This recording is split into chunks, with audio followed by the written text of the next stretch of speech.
So I'll just put it out of TeamSpeak there. Check 1 2 3. Check 1 2 3. Better.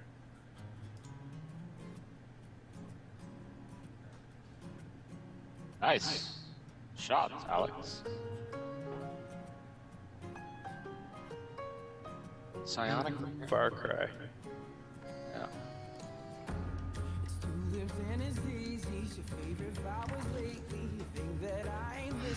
I'm surprised. Psionic damage. There we go. Why is it that it's completely dirt? Wow. I saved all these websites in like a WordPad, like a format thing, so I can just click on them and put them all up. One of them is completely dirt. Kind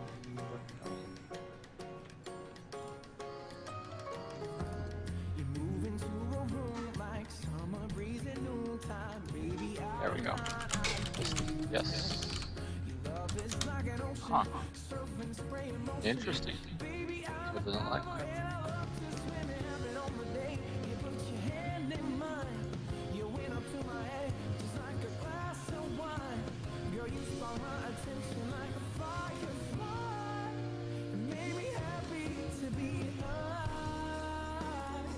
There we go, that should fix that now. Won't have any of those subtitles on the bottom.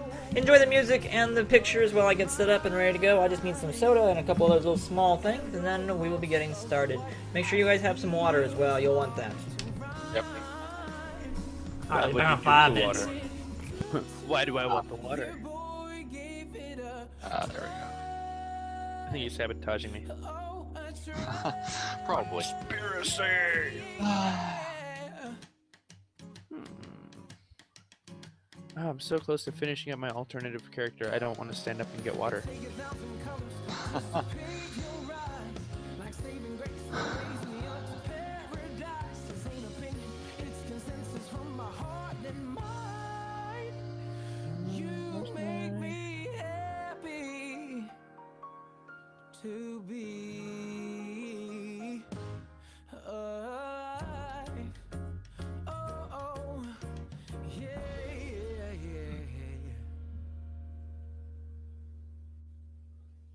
Tell me my hit die. I'm all confused.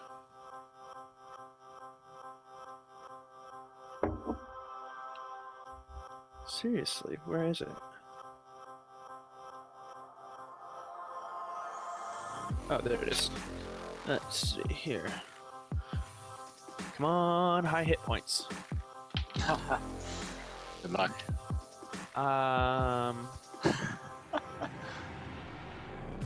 With my -1 constitution, is it possible to have Possible to have like 0, pretty much, or less than 0. Man. Dude, Suppose I have to just. Wait, what's happening? he rolled really well. You can't Yeah, have I rolled- negative constitution. You die when you have 0. Well, no, constitution bonus modifier can have 0, have negative. But my hit points. Oh, modifier. My hit points. I roll a D8 and I got a 2, and I have -1 constitution, so I have 1 hit point. Huh. Sounds legit. Just rage. Wow. Wait, so what's your total hit points? 1 for my alternative character. At level 1? At level 1, I have 1 hit point. Ouch. I demand a reroll. Where's that GM? GM is out at the moment, I think. I don't know where he is. Oh wow. GM! What is it? Seriously though, what is it with my dice? Dude, you know, it's like the opposite of every type of bookies and, you know, any type of gambler's dice that tries to cheat. I mean, literally, yours is the exception to the rule. Pretty much the existence of the fact that there could be the opposite. Pretty much. Oh my gosh. That's just Basically, My recommendation would be destroying them quickly and thoroughly. My alt character has 1 HP. I rolled a 2 and they have -1 constitution. have you ever felt like a glass can? I'm pretty sure. Yeah.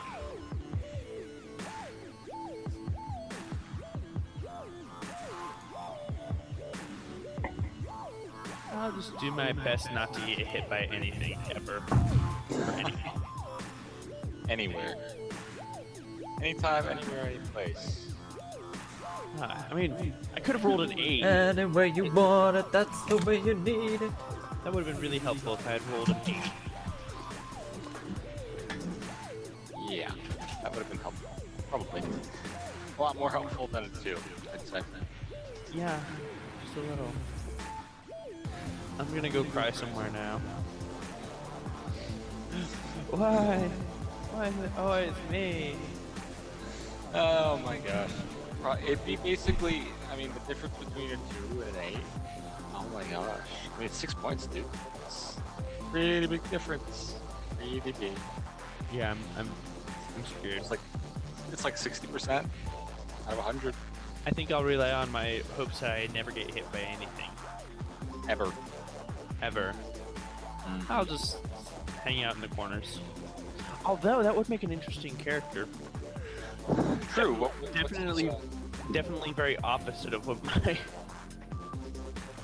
Yeah. What's his, race? She's a human. Oh, okay. Yeah, like last time. Wait, nice little side note. By the way, I'm Fina. The end of the round. It's like, oh wait, we would have noticed. No, you didn't notice it at all. We're just blind. Blind. Tell you. Wait. Leather armor has a dexterity bonus?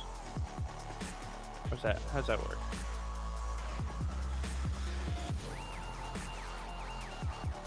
Very machete. I didn't think the black blanket was manly enough to switch to the hot pink one. Sounds legit.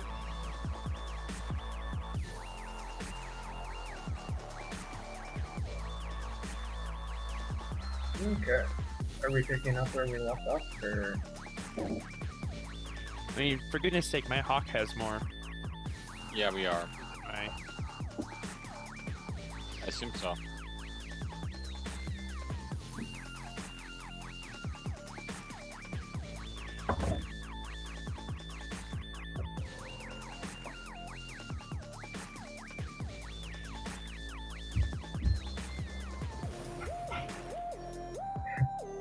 Of like an hour ago.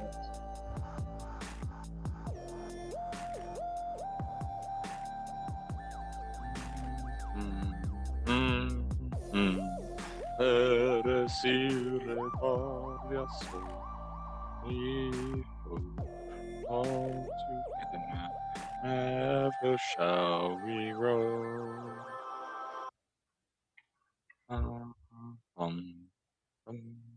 Dee dee dee. Dee dee dee dee dee dee. Dee dee dee dee dee dee dee dee dee dee dee.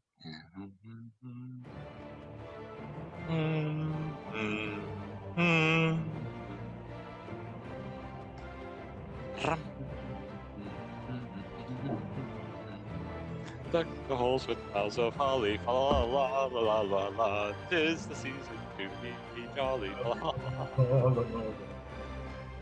So good views. Now, if only the webcam would work. Yeah, apparel, fa la la la la la. Strike and sing a chorus, fa la la la la la la la la. You can really play Alex. I know. It's because Aldertech sucks. Period. Are you sure you're wearing your glasses? Yes. That's fine. Wait a second though. I haven't watched Next though.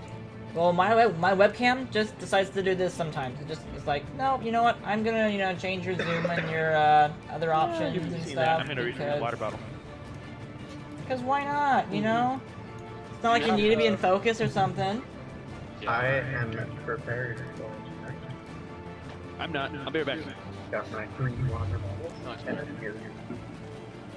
There we Do you go. not change your shirt, dude? Or do you just have like multiples of the same one? Where are you talking? No comment. No comment. I am in need of doing laundry. Yes, I got a shower today though, so that's the first time I had a shower in like 4 days. I did as well. So I smell and feel clean, so that's good. Plus, Can always do the inside, backwards, inside out, backwards.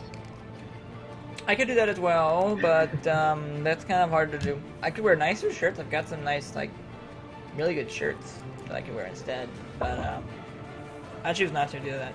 Not my That might happen style. when you run out of plain pants, so you wear swim trunks and flats.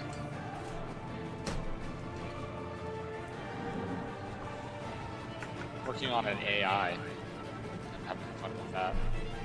Nice. Yeah. What's your main goal? I would prefer if I could have somewhat of like somewhere like on the lines of like a personal assistant thing, so I can have kind of like at least for notifications. That'd be So nice. you're working on getting a Cortana? Something That's what I was similar. about to say. Just wait a couple months, you'll get it for free. What? That's no fun.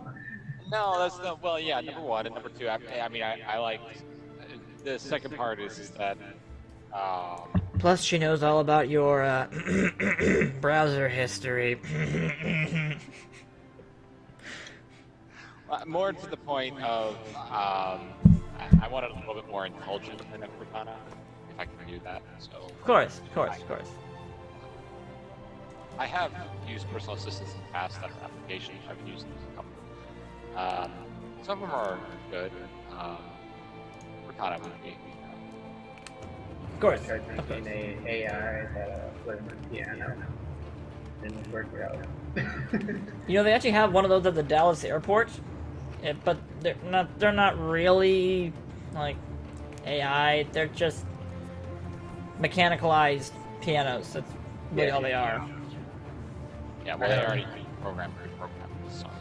Which kind of defeats the purpose, you know? I mean, it just doesn't make any sense why you could do that. My parents have one of those pianos right upstairs. That's actually kind of cool. It has a remote to it, but it's actually like a real grand piano. It'd be kind of cool though, because you could like be playing the piano. You could have it, and then you could load a song, Alex, and then you can save that song of what you played.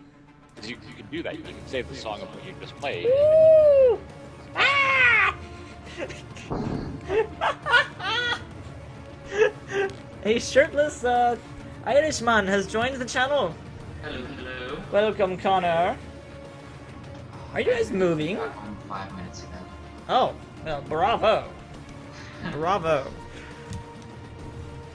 Now you do, is it marching band still? Yeah, winter drumline now. So Okay. that's the profession section. Ah, I see. See, unfortunately, none of us can claim that kind of heavy work, so that is understandable. All right. I think I may be giving Jacob a call to see if he wants to at least watch us, but otherwise, this is our party for tonight. Yay! Let me just double check real fast and make sure about that. So, when he enters our group, is he just gonna burst out of a rack or something? Like, I'm here! I'm here. Oh man, now I gotta check out the video. Hold on, we're gonna totally go away from Dungeons and Dragons for a second here. No. Uh-oh. No rat bursting videos, please. Does anyone know the TeamSpeak IP off the top of their head? I can get to you. Connor. Dr. Grant, I can get that to you. Don't worry. Oh, okay. welcome to Jurassic. Ew, more like Jurassic Plop. Am I right? Am I right? Yeah? Yeah, you're right.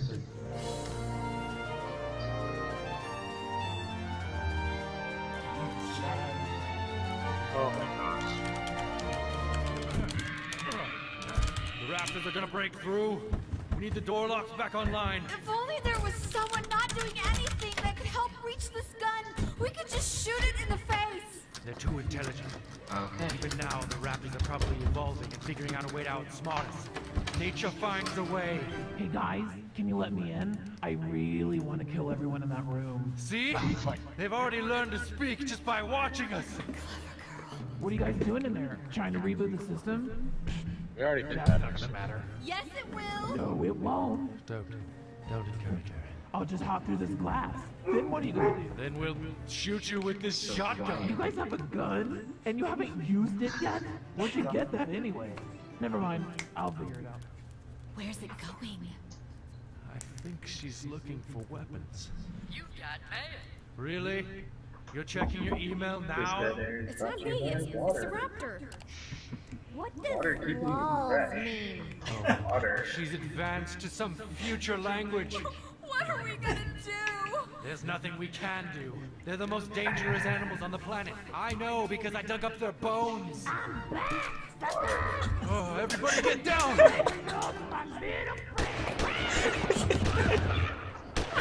Enough is enough!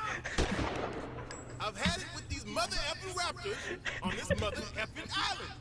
Ray, you're alive, and you have both arms. What? Sure, I've got both arms. Why wouldn't I? Because Black Eye's arm, it fell on me.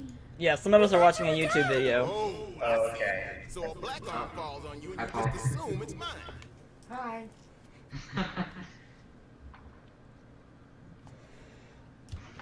Who's bought some stuff now? Who paused it? Who paused it? What? No. Everyone pause it at least once now. That's not what. Kidding with this place! Hold on to your butt! Hold on to your butt!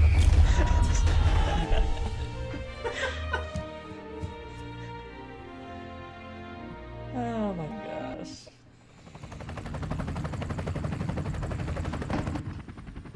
You guys had a rough time on an island, huh? Boy, I sure know what that's like.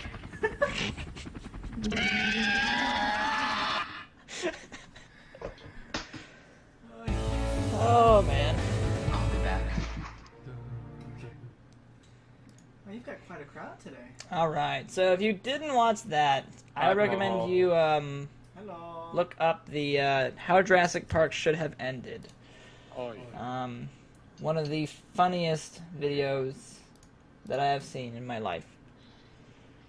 I've Just seen saying. that so many times. Just saying. These sheets. Oh my gosh. Riff track. Oh yeah. I'm back, suckers! What, Say you got hello the to food, my you guys little are- friend! Oh my gosh. My little friend. Oh, I figured out how I'm gonna figure out my 1 HP problem. Don't you have 5? No, I'm on my druid. Oh, on your druid. You got 1 HP? I rolled a 2 and I have a -1 constitution. Well, hold on now, because technically you're supposed to get the base amount for your level 1 character. Oh, so it's 8 plus. Yeah, no, it's just 8. Oh. You don't get to roll for your first level of HP. For every single one after that, you do. goodness. So, if you did that for your Wingle, Problem your solved. Wingle may be dead. They had you in mind for that. Yeah. Thank goodness. Like somebody's gonna roll crappy numbers all the time. We should Oh, probably yeah. start them out with like Yeah, 80. so you get your entire the maximum amount that you could possibly roll in your first level, but you don't get your Constitution modifier to add on with it. Which for some people like Dak, that's actually a good thing. or I guess you in this case, Shoomfie. So Yes. so yes. Yeah. it like I love how our names are. I believe mine is AZAxle. Then we have WaspFish95. We have Noble. We've got Kyle and Connor. It's like, wow, we got 2 normals and then like 3. What? No, yours is the Alex heck? on my screen. Is this Alex? Okay. It It says should be just Alex. You're just normal Alex. Just normal Alex. So, I'm guessing that we have 5 people. We do have 5 people on the channel, so you all should be hearing music in the background. Is that correct? Mm-hmm. All right. Unless you muted the admin. Which at that point it's your loss because the music is going to be pretty good. I just changed the volume down to like -20. You can definitely do that as well. That's not a problem. I would not feel bad about you doing that. That way I can Always. still hear it, but then I can also hear you guys. Well, it's always a little bit too noisy anyway, so that's not the Hearing problem. problems. Okay, so sticking this one out now. You guys, in the last episode, managed to explore 2 rooms. If I can get this to work or not. 2. It won't work. It won't work. It's too bright. You've explored 2 rooms out of 7 possible rooms to explore. You guys started off. I'm gonna have to turn this volume down. Actually, hold on. Yeah, it is too noisy. It's way too noisy.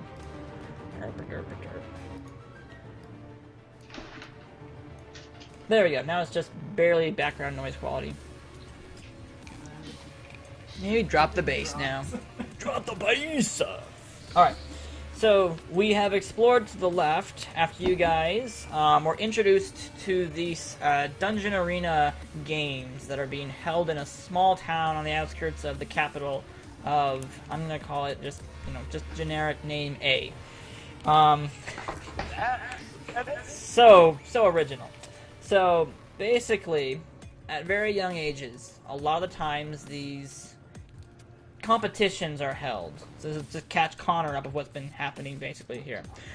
So they do these competitions to kind of weed out the weaklings and then to promote the warriors in the different races and species that live nearby the town. Since this is back in the old times, back when technically Carolina was actually still very prominent. So the 4 different regions, if you've seen the map, which actually I can, hold on. If you haven't seen the map, where is it? Let me see now. Where's the map? There it is. Map. Map. I'm the map. I'm the map. No. No. So if you haven't seen the map, by any chance, there she is. I'll present it to everybody. So if you don't know anything about the entire area so far, which you probably should, you would know that Carolina is right in the middle, and the 4 different regions were at one time united. That's the backstory history.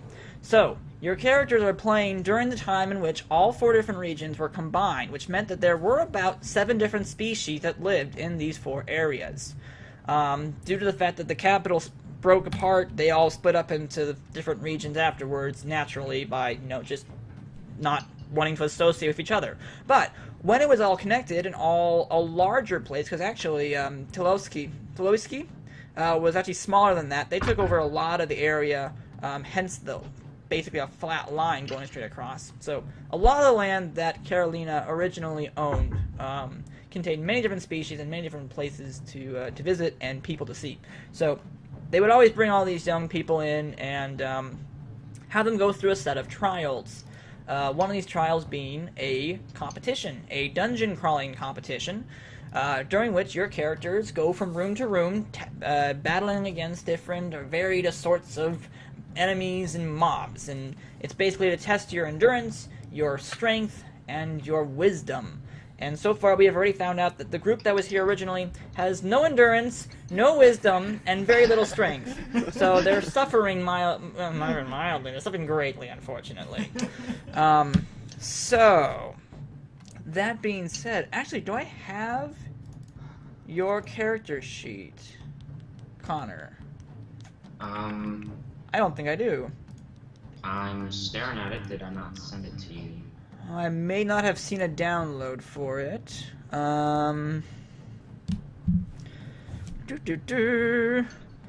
That's okay, you don't need to... Well, I guess, yeah, it'd be better if you sent it to me now, over later. if you have a chance to, go ahead and send me a link for like a WeTransfer or just a download. Actually, hold on. Go to TeamSpeak. It's on a separate computer, remember? Oh, you're right. You're right. Okay. If you can just look it up and be able to view it, you may even be able to share it instead of your webcam if you'd like to. You can use that for Google Hangouts. Drop it into your Google Drive and then share it. Or you could just hit the screen share instead, and I can just review it on that and make sure I understand what you are and how good you are. Because I have to do that all on the other computer. Okay. So give me about an hour for Google Chrome to open up, and then maybe I can figure something out. Okay. That's not a problem. As long as you can have it, that's all that matters. Because you'll need to be able to tell me, you know, what you're going to use and what not in regards to your character. So as long as you have it, we can start with that at least. But I will need a copy of it so I have, you know, proof of what you're trying to do and make sure you can actually do it. Right. Did you equip any weapons on your character by any chance? No, we got through the skills, and that was it. Alright, then that's not a problem. As long as you got through the skills, that means you're ready to go. Before the competition began, the officials came through, took all of your items, except for your original clothes, and then they presented you with, each of you, leather armor. So you each have been given leather armor, which is a +2 to your AC, your armor class, basically, is +2. And they also presented you the option to pick any and all weapons from the player's handbook. So you can do anything from bows to axes to scimitars to spears if you want to. You can do, well, you can't pick all of them because unfortunately you can, we're trying to limit it to 2 because the weight of these items will weigh you down if you're not careful. Plus you really can't use more than 1 at a time unless you're Kyle, who can dual wield very efficiently, and even that was subpar last night with you cutting off pinky toes instead of the entire head. Yeah, we're gonna need to work on your aim, supposedly. So we have a lot of work to do in regards to your guys' accuracy, but you may select any weapon you'd like to. So Chapter 7 weapons? Yes. Is that what I'm looking for? Yes. So, Chapter 7 is equipment. Weapons is page 112. You may pick any of those that you would like. Okay, and where do I write all of this down? The leather armor, So, and weapons and such. The leather armor, you can just you don't need to write it down personally on your character sheet. If you have that up, you can just add 2 to your armor bonus. It's at the AC armor class section. There should be a total amount, and then it equals 10, and then a bunch of squares next to it. Right, so under armor bonus is +2 from leather armor. +2 for the leather armor. Then if you want to, you can write in the weapon of your choice. Down below in the bottom left-hand corner, there's a bunch of little places to put attack, and there's ammunition listed, and attack bonuses, and the damage, and the critical. Thank you, Strays. I will need to make sure I understand your guys' HP before we continue. That actually is a good idea. We better make sure we have you guys up to date on how much HP you guys have left. You're all dead. No, they're all alive, thank goodness. They're close to being dead, though. Oh. Close to being dead. So, when you pick a weapon, which is, again, on page 112, there will be some information that you will need to use in order to make the weapons functional. So, just for an example... Boy. Yes. Now, Thank you, Dak. So wait, on page 116 is the big table, or 116, 117 is the big table. Is that what I'm looking for? Yes. So, let me go ahead and actually share with you what you're supposed to be looking at.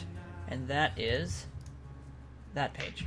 So yes, that page right there will have all of the information you need regarding something like a dagger, or a short spear, or a crossbow, light and a heavy version. It also includes the axes and battle axes and all sorts of other kind of stuff. So my page didn't save all my stuff, so I have to repeat it. Oh, Or, just my weapons. But... Oh, okay. Just weapons.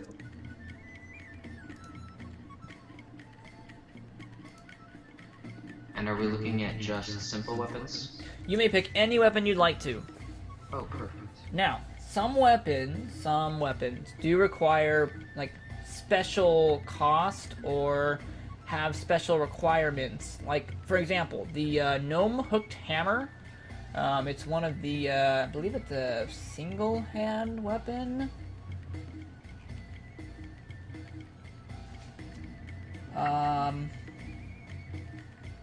Yeah, the gnome hooked hammer, it's actually a two-handed melee weapon.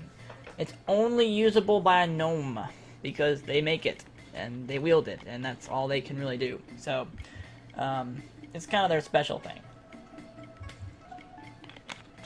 So if it says something like an orc double axe, I don't think you're going to be able to use it. Unless you're an orc or a large creature. Yes, an orc double axe. Basically, it's basically two axes on one stick.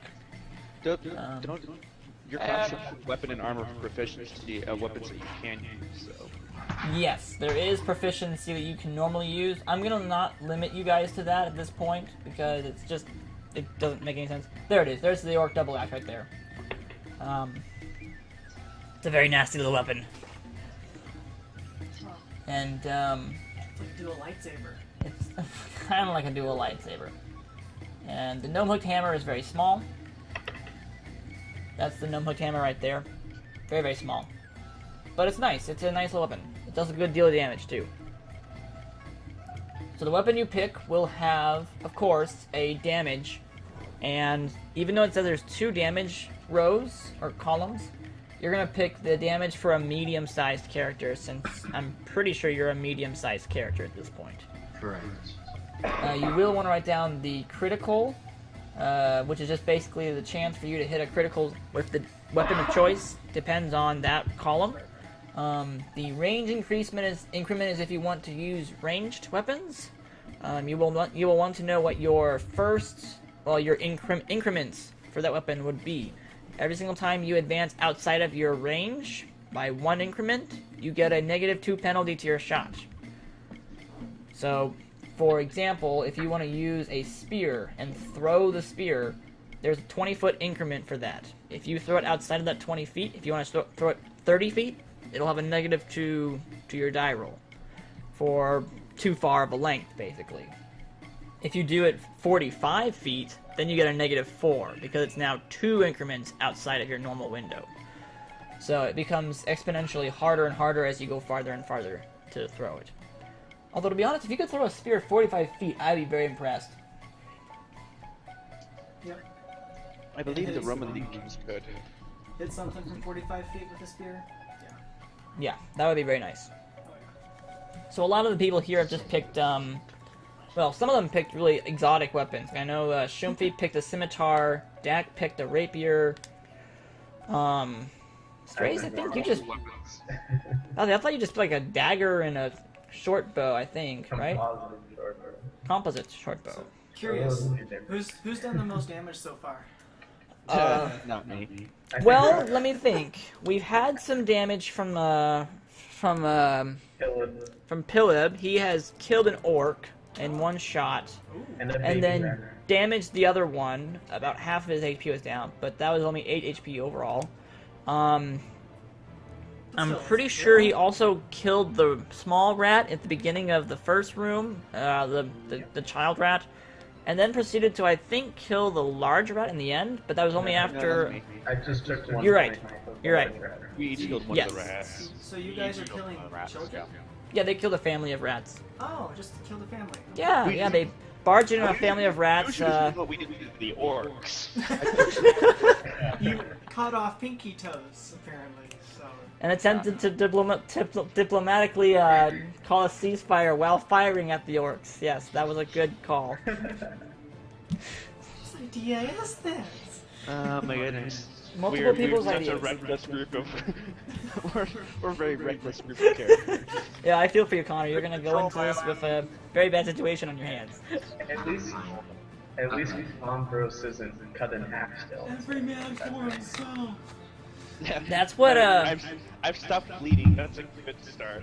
That's a good start. Yes. Okay, I've got some ideas, but my character sheet is running at 2 miles an hour right now. Yay! So, if you can just tell me what you're gonna use, actually, I will write it down so I know what you have. okay, perfect. I have a... What is that? How I'm gonna butcher this? Kukri. Oh, you got a kukri as well. All right. Yeah. And also a... Give me 2 seconds. There it is. A composite longbow. All right. So about 10 minutes ago, or 15 minutes ago, I clicked Google Chrome to open, and it didn't do anything, and just now Google Chrome is opening. Yay! I'll close it and I'll send it to you some other time when we're not out of time. So you've got the 18 to 20 damage crit times 2, and then the composite longbow. Composite longbow gives you a 1d8 with a crit chance of times 3. So that's only 20. All right. Very good. All right. Ladies and gentlemen, welcome back to Dungeons and Dragons. Ow. We are currently on the third of a way mark for our expedition into the Tournament of Fools, as it's turning out to be. We've had some very interesting... I bet we're really popular to the audience. Oh, you guys have become quite the spectacle. They already have bets. They already have bets on which one of you will die first. Kyle, you are winning those bets, unfortunately. Let's just say that they are having quite a laugh in regards to your performance so far. But the clock is ticking, and we must continue our adventure into the dungeons. You have just completed your second room, and I might say it was not exactly a pretty sight. You didn't exactly favor one side or the other of your diplomacy or heavy artillery bombardment for the orcs, and it kind of became a full-out barrage of insults, apologies, arrows, and then last but not least, a bunch of falchion blows from the orc, which almost decapitated a couple of your guys. So I believe I was cursing at one of the characters in my native language the other day. I think you actually did. You're right. So the thing I can say is, hold it together. Now, you guys had at the end of your episodes noticed that the door at the north part of the room. And the room, just for visual sake, since we're not using maps. So it'll be very important that you kind of make sure your imagination flies and you visualize what I'm going to explain here now. The room was about 30 feet wide and it was about 75 feet tall, if you want to envision that on a two-dimensional plane. The north was in your, to your right upon entering the door. So you had all turned to the right, faced off against the orcs ahead of you, the door being at the far end beyond the orcs. You finished up the orcs, the door opened, and magically levitating into the room was this silver, half iron, half silver encrusted box that upon opening, after unfruitful attempts for trap detecting, contained a red potional vial in a heart-shaped container. Upon taking 2 swigs, one going to the wounded Wingle, who was up against the wall crumpled like a little doll, and of course the Time Lord, who was quite injured after debating about whether or not he should try to apologize, or make peace, or do something else with the orc. You both took swigs of it, and your HP went up 2 each. So you were able to recover some HP in regards to both the Wingle and the Time Lord. Well, mine went up 5, I believe. Alex, just a quick question. It was switched. It was 78 feet to the door and 30 feet up. That's what you had said last time. Yes, that is correct. So, upon the beginning of our episode here, there is a door in front of you in which the box floated in from. You guys kind of have the understanding that that's the direction you need to go. But I'm going to leave that up to you guys, because you do know that there was 2 paths back at the beginning of your adventure. So there is stuff to the right of that path if you'd like to go back. But that is completely up to you. in regards to that. I will introduce Connor's character as soon as I have the chance to be able to, depending on where we get started with on your next choices. So, you guys do need to understand that we're jumping right back into this, so please try to act like your normal selves. But you ever not? Of course. Begin! Okay, so what's the door situation? We can go ahead. I mean, it looked like that was where the magic box came from. It had some type of, I don't know, technomagnetic trace on it. I'm not quite sure, but we could just proceed forward. Yes, the door to the north is open for you all. Head right, knock out the other level 1 door. So you want to go back? Yeah, if we go back, I mean, if each of the first passages is a level 1 room, we can go back and you know, mercilessly slaughter whatever's in those rooms. Yeah, I'm not exactly a fan of that, and I don't condone such actions except in times. Oh, clearly we don't. Clearly we haven't condoned those actions. Look, Who shot the rat first?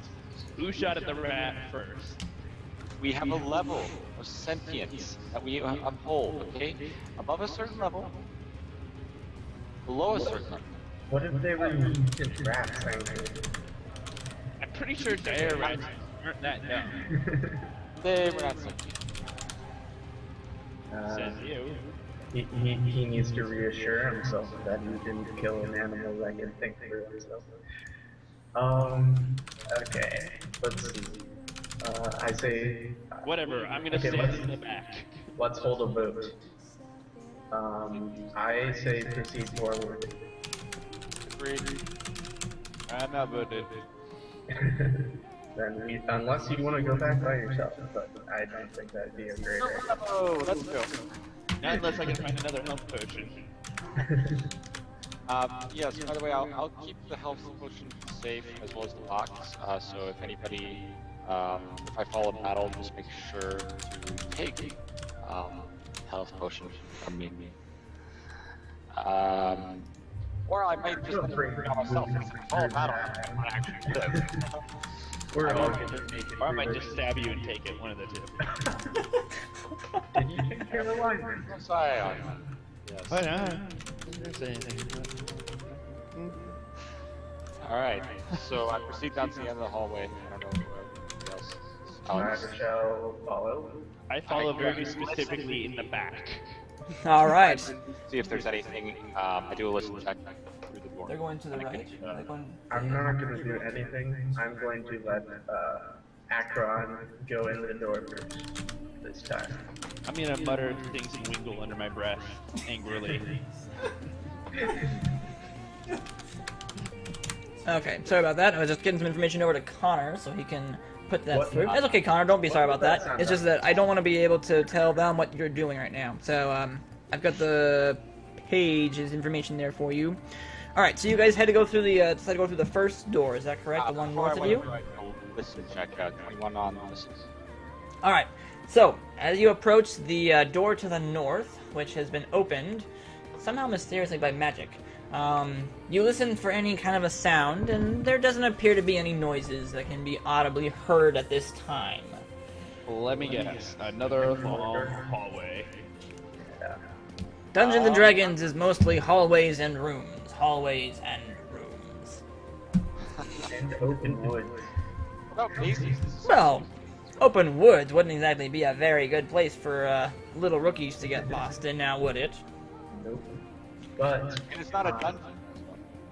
I say we proceed into the hallway cautiously, and I would like to check your tracks once I get in there. Go ahead.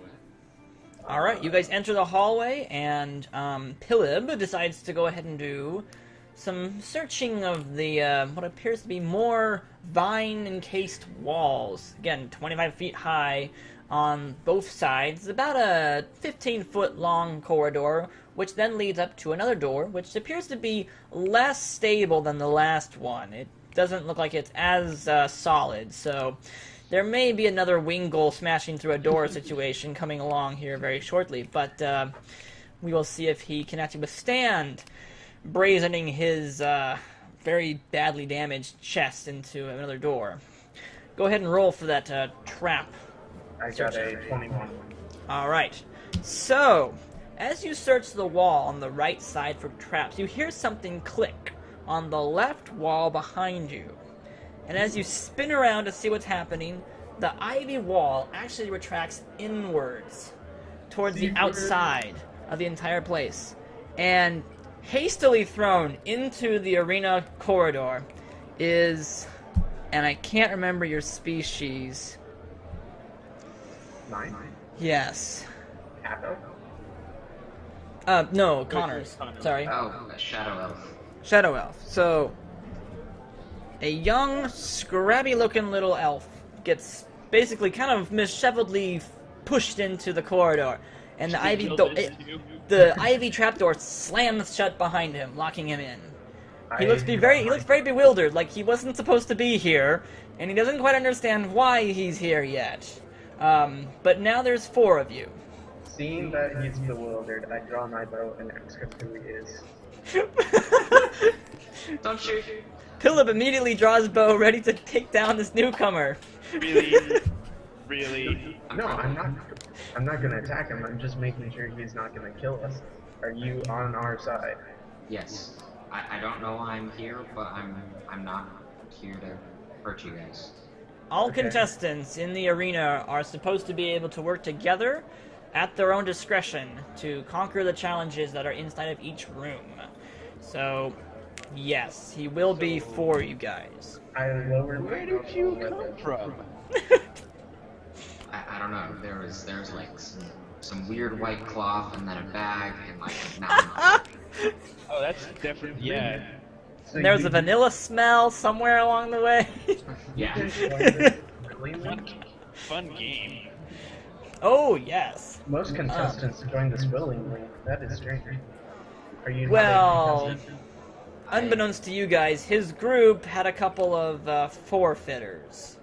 So unfortunately, he was left without his other 2 companions. So he decided instead to help your guys' group out because you're suffering so miserably. So maybe he'll help you guys, I don't know. Okay, you guys can talk or decide on what you would like to do next. I am Amr. Bummer. Not to be confused with Bummer or Bomber. Could you spell that? Aymer. Okay. Amr.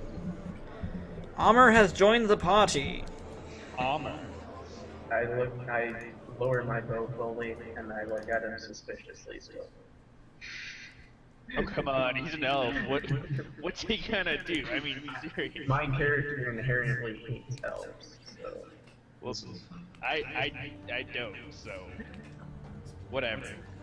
So I kind of hate you, but I do kind of hate you right now. So. Laughs nervously. Well, they're not on Battlefield yet, but I'm laughing. I'm laughing because I still might be bleeding internally a little bit. It's all going to. What have you guys covered so far? We've hit the last 2 rooms back there, and slaughtered a family of rats, and then jumped a couple of orcs. Okay. I don't remember much from my last group, so I'm just gonna try and be. But you do understand the rules, at least, right? So you're super healthy though, right? Like you're good. Yeah, I'm good to go. So You're all fed. I'm standing behind you then. Wait, Figures. Yes. Is he all fed, like endurance-wise? Yeah, he's a fully healthy character. He hasn't been any in the other games yet. He just got thrown in because he wasn't able to get his own group, so he's of your group now. Okay. So, congratulations, you guys get a fully healed and fully ready to go character to assist you now. Yeah, so what do you do? Well, I've got a longbow, and if the timing is right and the shadows are with me, I can take out an officer quite easily. Nice. So, Do any of you know about like Shadow Elf history by any chance? I know Pilib, you might be, I believe it's you, Pilib, that might be the most skilled in regards to elf history.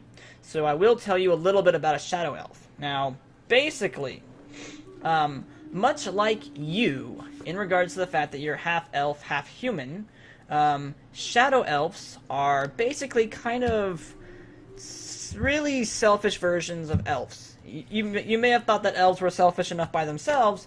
These are even more so. Basically, Shadow Elves do not like any structure of law or pretty much any structure at all besides their own instituted systems. So if their system is not their own, they hate it, they rebel, and they leave.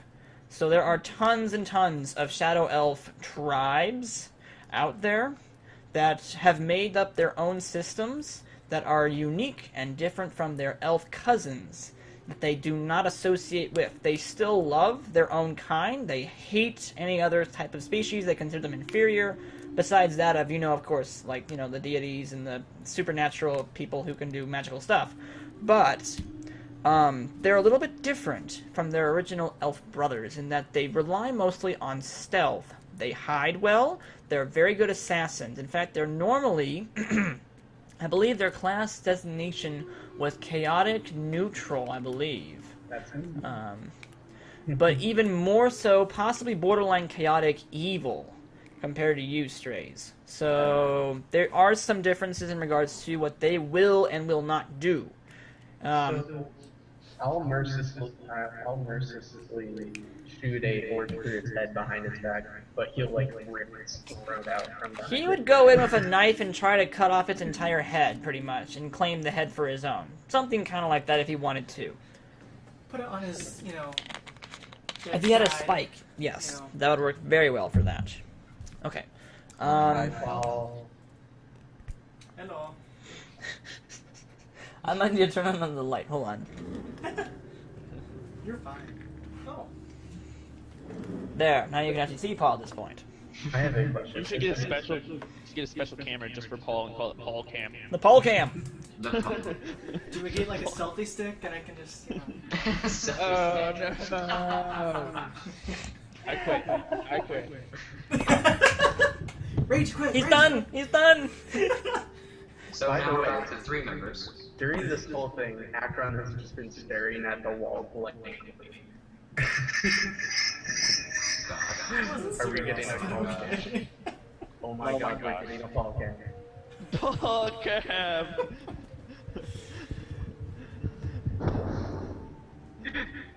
So how's this going to work now?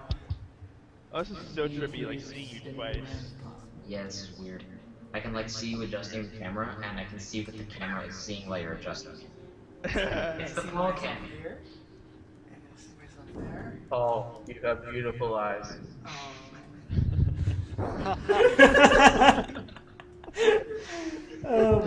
Okay, hold on. I gotta mute myself here. There we go. Now it's not gonna mute and not echo. And then we're gonna put this, hopefully, just. You're with us in spirit, Paul. I'm a, No. I'm a benevolent deity. Yes, I worship the deity of Paul. You just changed that on my character. Sorry, this is too funny. It's good, right? It's good right there. I think the top 2 inches of his head was his least effective feature anyway. Oh my gosh. Okay, so now Paul can at least do some talking if he wants to. You guys can probably still hear him from my microphone though, so that won't be a problem. But now at least you guys can have a different view of him. If you'd prefer to see the Paul Cam, you may have the Paul Cam. I'm just gonna leave that up and just maximize it.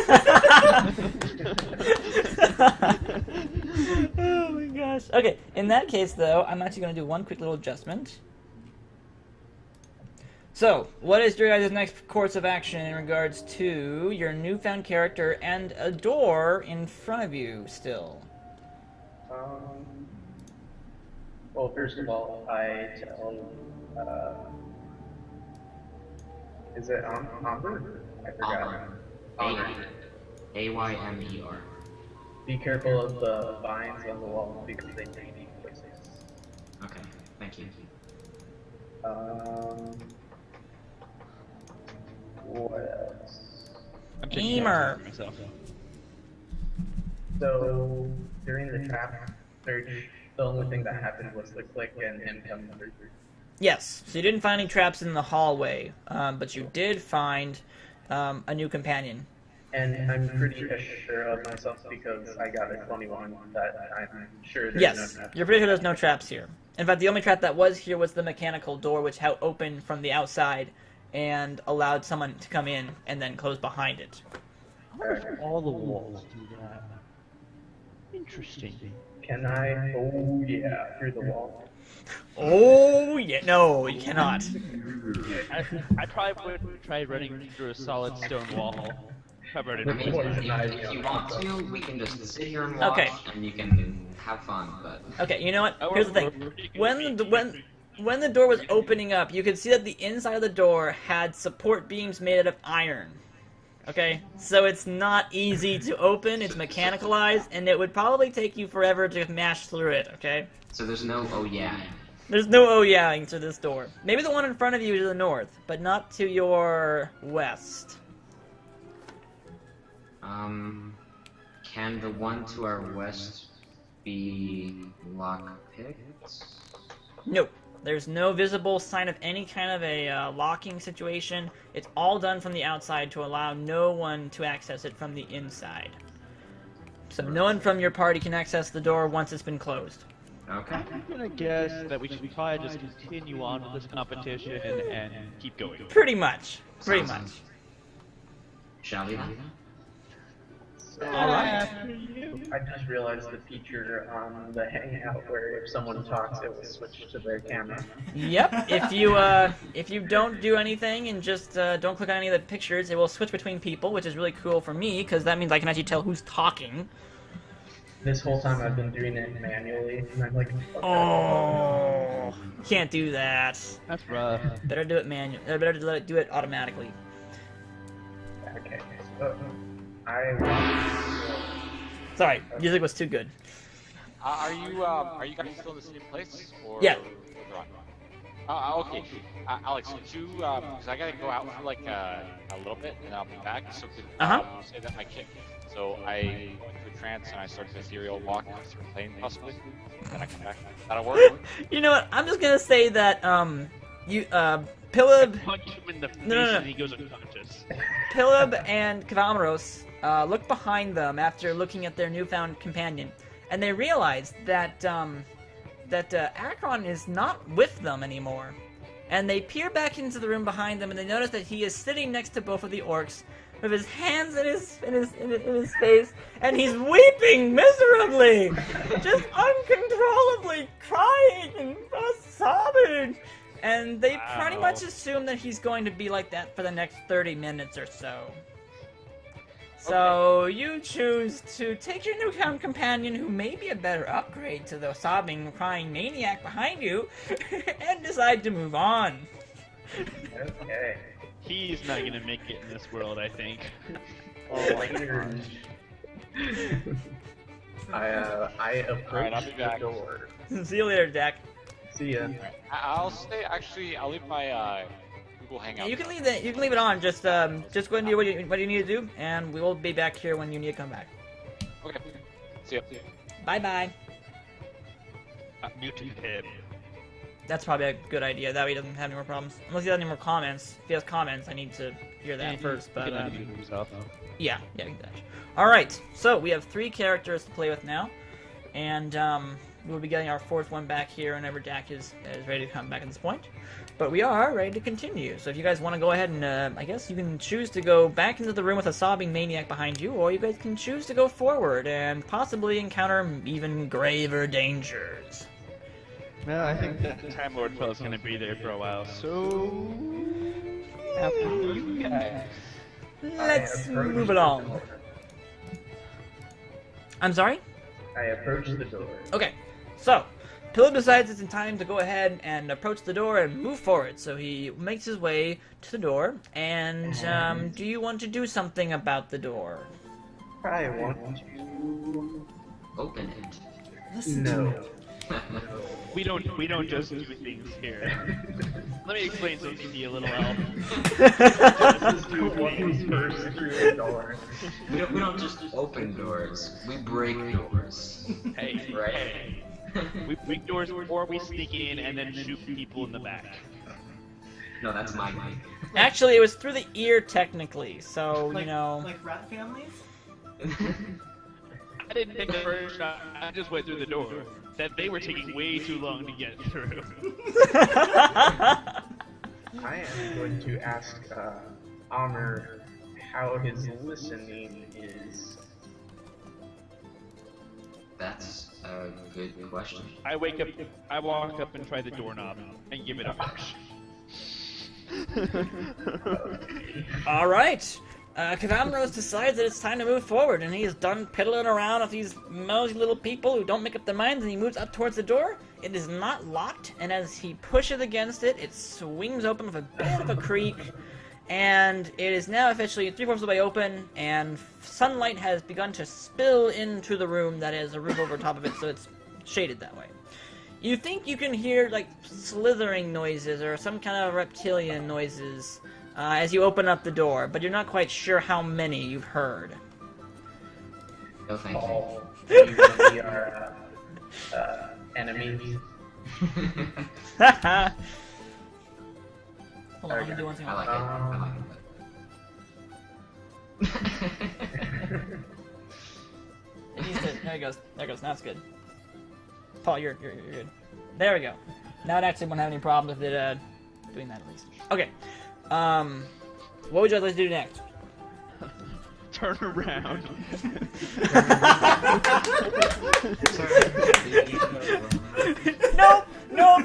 Nope. Nope.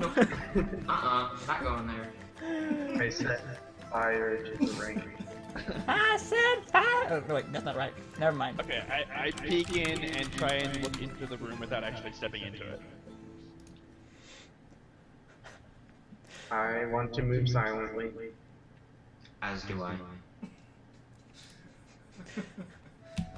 Screw it, let's all sneak in. Yeah, let's All right. make the sneaking.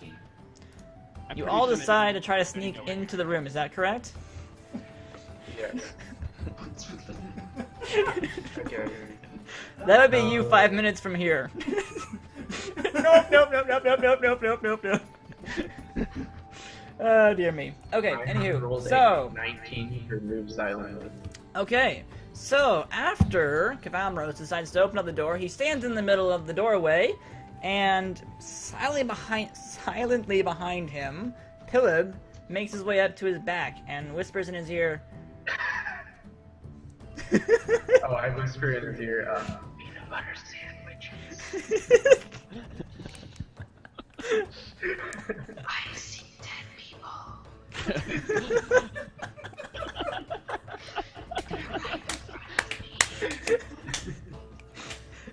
Don't look behind you.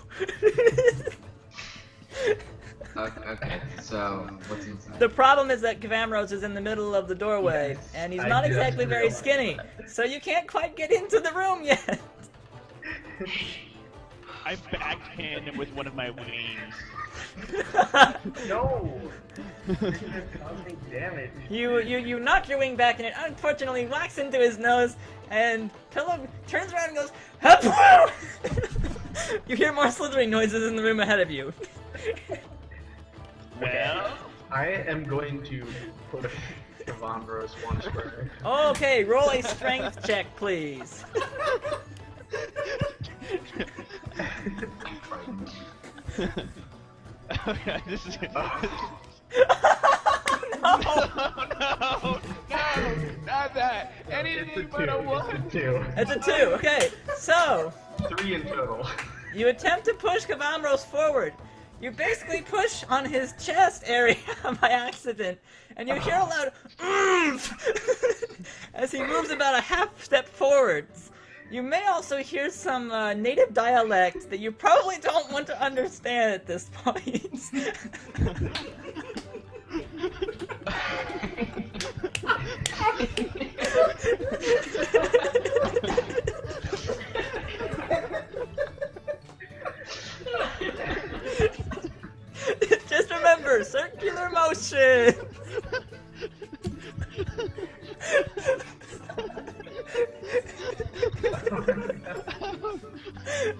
What's this to look at?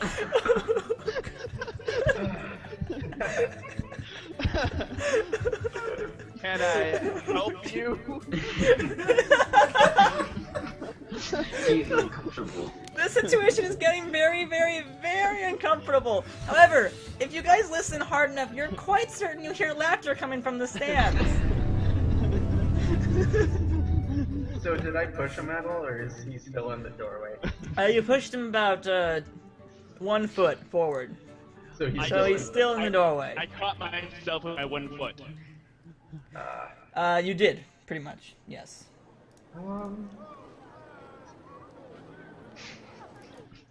I'm still laughing at that. How are we going to proceed forward? Who Well, has first of all, prolonged I would like to present one move we can do, and it's move, bitch, get out the way. Hang on, I'm gonna try and look inside and see what size these slithering suckers A are. little late for scouting right now, so... Well, after you. I step to one side. Alright, so, Kavamros decides that it's time to let the more anxious people go through first, so he steps to 1/2 of the doorway. So you can decide to squeeze through if you'd like to, but it'll take a strength check. Well, no, dexterity check, unfortunately, to be able to do so. If you want, I can try and sneak past if you don't make it. Yeah, I'm gonna try. Am I still moving silently, or... No, the moving silently has kind of been given up at this point. Well, I want to move silently again, so... Alright, go ahead and do a move silent check. 30. Okay, so go ahead and also... You also need to roll a dexterity check, though. Really? Oh, yeah. Because you've got a creature in a 5-foot square doorway, and you need to get past him, so you're going to have to roll a dexterity check. But I might just bump into them silently. Well, possibly. 17 plus 5, so... Okay, so you had a good dexterity check. So you do manage to move pretty silently, well, basically as silently as you ever do, into the room. And as you enter the room, you notice that the room is about 25 feet wide, but only about 20 feet long. So there's only about 20 feet between you and the far wall, and then there's about 10 feet to the left and then 15 feet to the right. On the ground are 5 snakes, and they look like they're viper snakes. There's a couple different sizes of them. There look to be about, I would say that there's about 2... I don't want to make this too tough for you guys, so I'm going to say that there are 2... where's my page here? I know I had it here a second here ago. Hold on, where did I put this? Why'd it have to be snakes? There they are. So there are 2, what appear to be... let's say there's 2 small viper snakes, and then 3 tiny viper snakes. So it's not big ones, per se. But they are viper snakes, so you gotta be a little bit careful about these guys. They're not pretty ones. Now, I would like to stay as far away from them as possible. That's a good idea. Now, unfortunately, they do know you're there, because you made some noise, and they actually can smell you. One of their abilities is called Scent. And Scent basically means that, if I can find it again really fast here, hold on.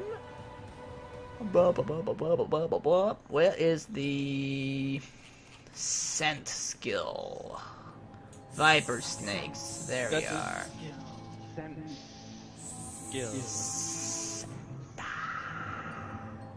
Alright. I don't know what that was, but unfortunately I'm not going to have time to look it up right now. So basically I'm going to say their scent is that they can actually smell you, which of course kind of makes sense from a snake. But again, there are 2 medium-sized snakes, or no, 2 small snakes and 3 tiny snakes.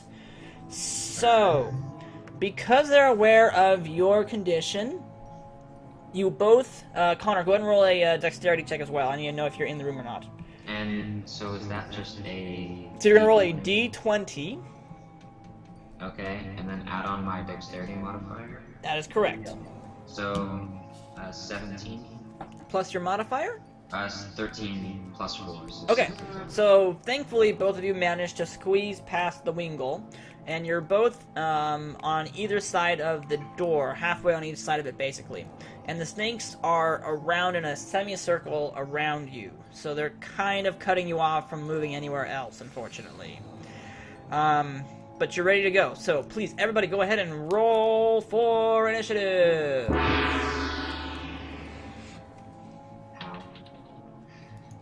Hey, it's higher than it was last time. I'm getting up there. Okay, so... I got it. I'm down, but what does that mean? What am I doing?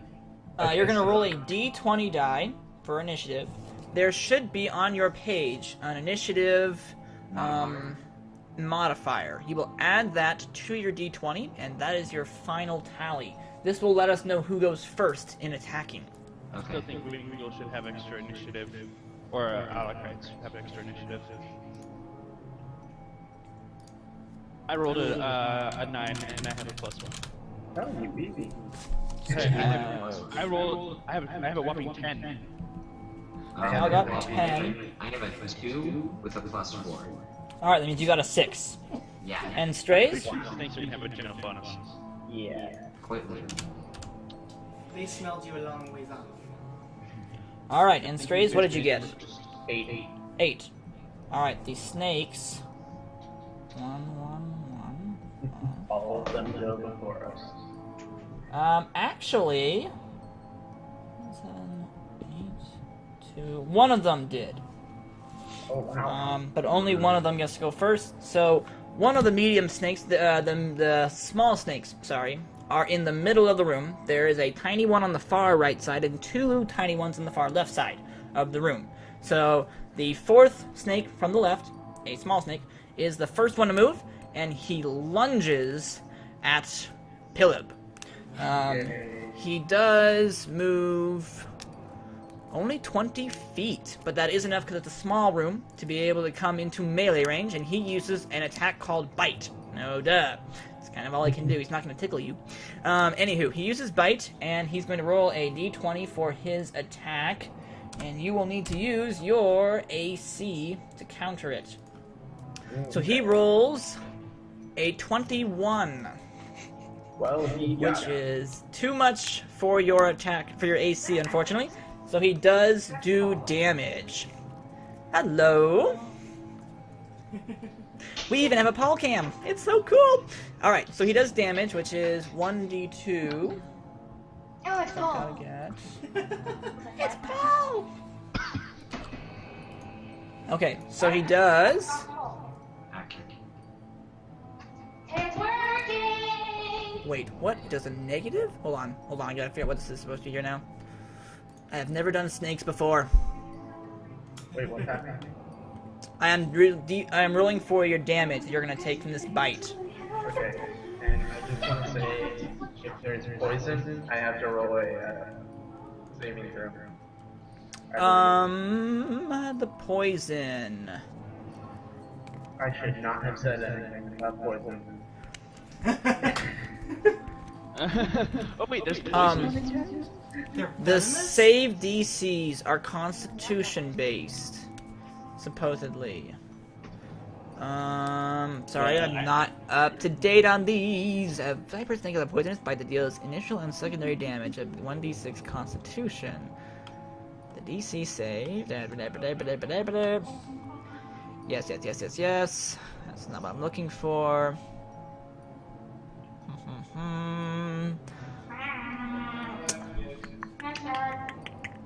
You know what? I may not worry about the viperness of them at this point. What I'm gonna say is that the tournament officials have de-viperized these snakes. So they're just snakes. Because I have way too much work to worry about poison and... Pretty much. Because at this point, if I was going to do actual poisoning and stuff like that, it would take you guys other die rolls and days worth of calculating to get into play. So... Is something going on? Oh, hello, Jacob. Oops. Hold on, Jacob's in the, Blah!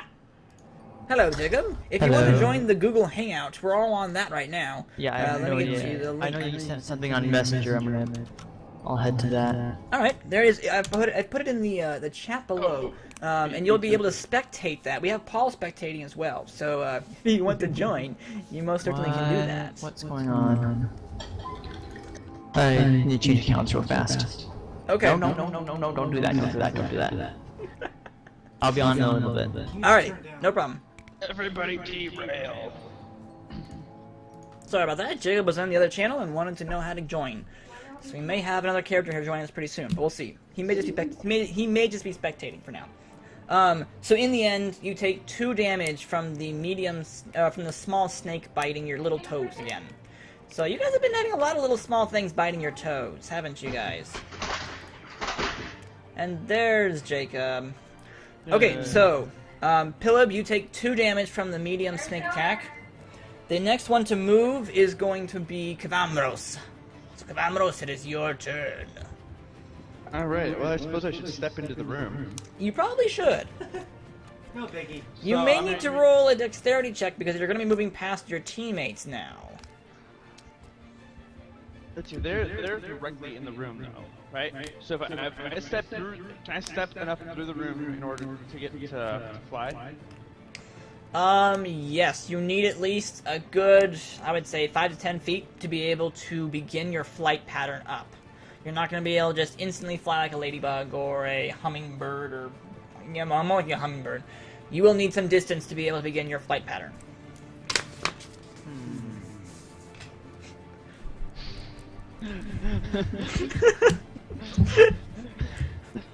Everyone. And my father. Hello, you two. Unless you're on headphones and they won't hear us at all, will they? Yeah, they can But see they us can though. see We're waving. us. They can definitely see us. Oh, that's nice. Absolutely. I would wave if they couldn't see me, so. They can see your beautiful profile picture, Jacob. That's just good enough. How about video camera? No, video camera? You aren't going to use your laptop? I guess we could. We'll have Paul do all like the hand gestures of everything you say. Because we can't hear Paul, but we can't see you, so you guys will have to work together on this one. Exactly. Exactly. Okay. Back to game. Alright, so you need to roll a dexterity modifier, or dexterity check, to be able to advance through the 2 people that are standing in the doorway like solemn stone soldiers. I rolled a 2. So you attempt to move past Amr, and somehow manage to basically kind of trip over his ankle, and you fall down about 5 feet in front of him and recover hastily, but that is your movement turn and your full action turn because you had to actually get up after falling down. So unfortunately you waste your entire turn doing that. Can I use tumble instead to get up? What is your tumble check? Did you roll to move? Yeah, he rolled to move through you into the room.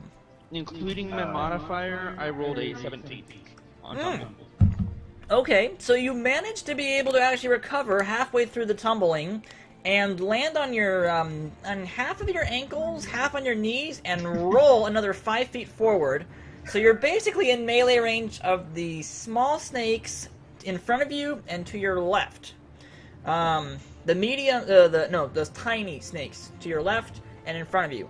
The small snakes are to your right, out of range, unfortunately. And then the tiny one is also to the far right side and way out of range by about a good 10 to 15 feet at this point.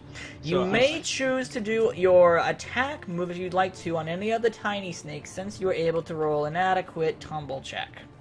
Yeah, I did something right! That kind of night.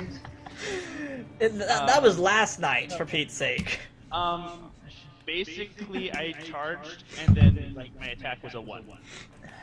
And then he promptly got just completely shredded by a full share to the chest. Then I took a giant axe to the chest.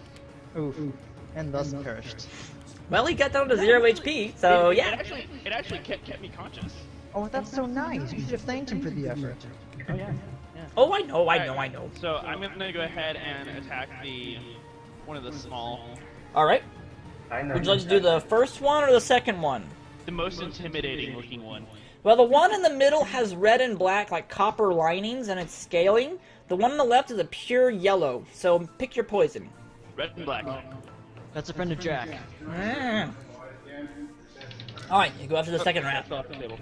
Second snake is what you go after. I should mute myself. Because I'm about... frickin'. What did you roll, sir? I rolled a 5. A 5, which means that your modifier makes it a 6. 6! So, unfortunately, in the process of tumbling, you notice that your sword your scimitar somehow managed to get out of your hand and onto the ground. So as you try to pick it up and swipe at the snake, you realize that you're holding the wrong end of it. And you almost hit yourself in the process instead. Oh, how embarrassing. Wait, And you completely miss. What? And you miss. No, really? Oh, I just saying, I think you missed, man. I don't know.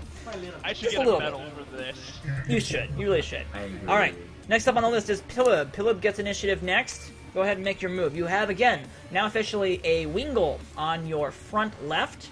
You are on the front right of the door. And to exactly your left is Amr.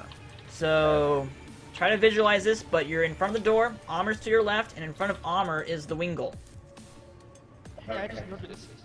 My dice has double digits on it on certain places. I just now noticed that. I've never seen them before. Well, we've never rolled it, so you would never know. Okay, so am I in line of sight of any of the?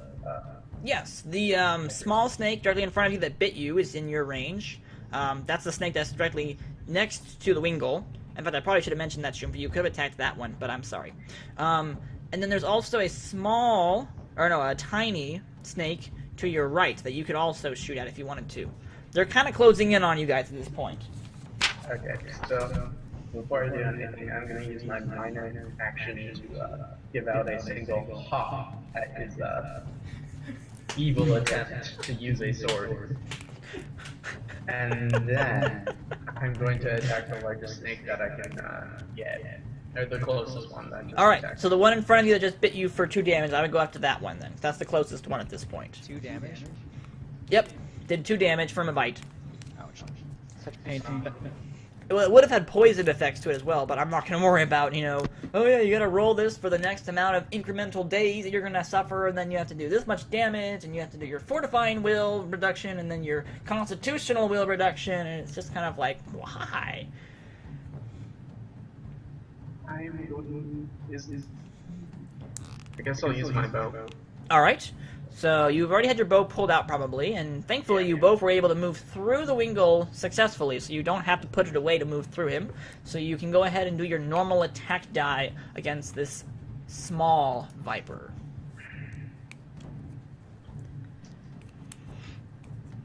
Oh, okay, good. Almost a 1. I got a 6 plus 5, 11. 11. So, you go ahead and draw your bow after the little small snake bit you on the toe. You do try to aim, but the little snake is really hard to hit, and you misfire, and the arrow ricochets off the ground and flies against the wall nearby.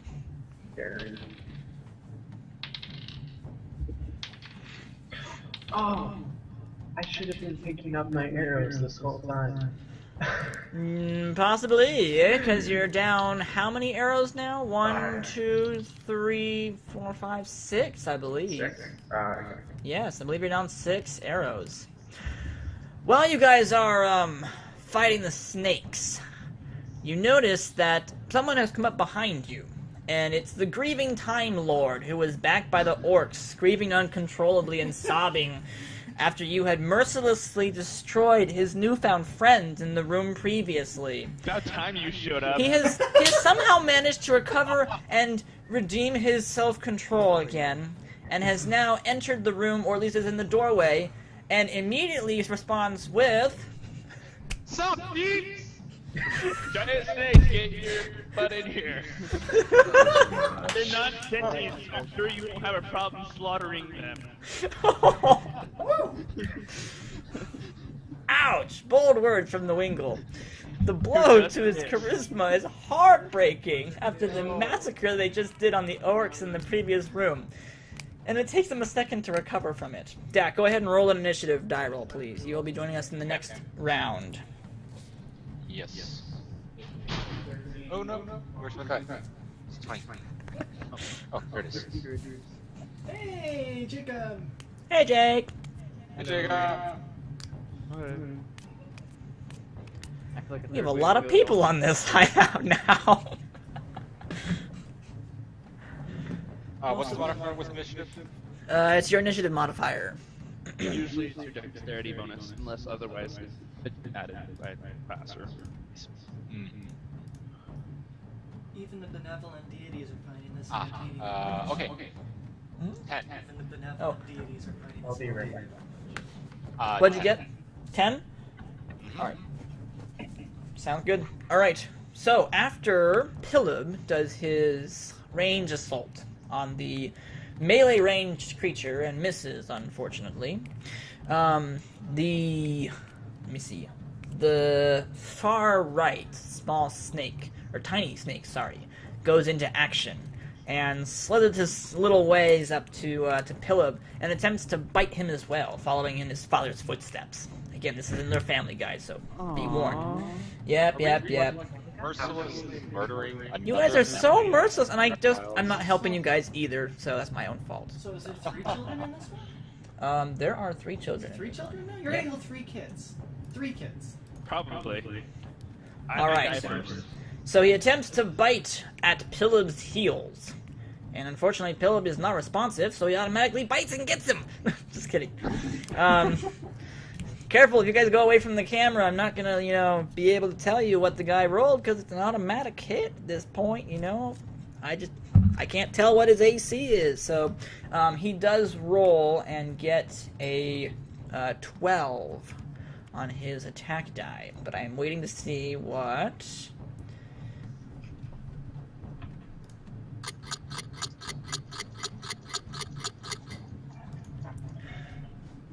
his AC is. So let me see if I can actually pull it up here. Hold on, let me see. I might have it here.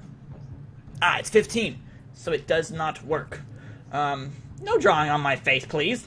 The GM must always remain pure and original, like vanilla ice cream. GM should at least Do it on the paw. Do it on the paw.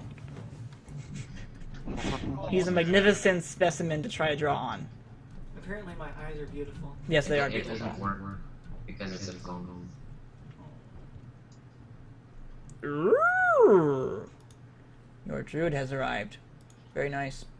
Okay, so unfortunately, the snake attempts to bite Pilib and it misses. So we can move on from that, actually. Next is the tiny snake on the far left side, and he is going to attempt to bite. If I can remember who is on the far left side, so he's going to attempt to slither up to Amir. I betcha Amr. And he'll attempt to bite Amr. So we'll roll a d20 for his attack, and he rolls a 2. So the tiny snake on the far left side, attempts to slither up to Amr and bite him. Great job. But he misses epically. And you're pretty well knowing the snake was coming in the first place, and you quickly, nimbly dodge it and get out of the way. However, another snake, also from the left side, the other tiny one, is now making his move. And he moves in towards... Let me see if he has enough room. Yes, he does have enough room to move in towards the Wingle. So he goes after Kavamros. And he does his small little attack on Kavamros. And he rolls a 15. What is your AC, Kavamros?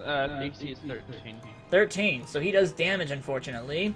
His damage, however, is very, very little because he's a little teeny, itty-bitty little guy. So he does 1 damage to you. Basically, he kind of just scratched you a little bit. But when you only have 5 HP left, Kavamros, I think every single 1 HP is going to hurt like crazy. What happened? We had a tiny viper from the right miss attacking you, and then a tiny one from the far left missing attacking on Amir, and then another tiny one that did manage to get a hit onto our Wingelfen Kavamros and take another 1 HP away from him. Where's Alex? I'm sorry? Where's North? North is straight in front of you guys. So, it is now time for Amir. It is your turn. You may do whatever you would like to do. You have a snake to your left and a Wingle in front of you. Me? Yes, that is correct. Okay, I'd like, does it count as a minor action to check for shadows? Is it a skill or an ability? No. Is it a feat? No. You throw these words around like I know what you're saying. Okay, where on your character sheet do you see that? Oh, I don't. Okay. So, basically, if you're gonna check for shadows, you could do a search check for that, but unless you have some kind of a skill or a feat that allows you to enably check for shadows, that might actually be your race, so let me double check your race, actually. Oh, and when we looked at it, the racial bonuses have changed. If they you remember have? when we were doing it, they were very small, but now it's like +9 to dexterity. Whoa, you're right. Wow. Wait a second. Huh. That's interesting. And I mean, I'm good with just leaving it as what We'll update it at the end of this, but we do need to update it to whatever it says it is now, because that actually makes more sense. Okay. Which would also be very interesting, since that's actually going to be a very nice dexterity bonus for you. However, I do not see checking for shadows on your list here. So, unfortunately, you can't check for shadows because you don't know how to, basically. What if I just use a search? He lives in the shadows. He doesn't know how to check for them. I'm sorry? Say it again? What if I used a search? If you wanted to, you could use your action turn to be able to do a search. You could search the room, you could search the snakes for any information about them, although that would technically be a gather information, technically. But you can search the room for anything out of the ordinary, anything that's visually present, is basically what a search would be for. Otherwise, you can always just use your weapon and attack one of the snakes to your left, because that's the closest one you have to you right now. Okay, well, let me check this real quick. I lose 2 strength, dexterity, and constitution when I'm in the light, so that'd be important to know. You are in low light situations, so you won't have to worry about that.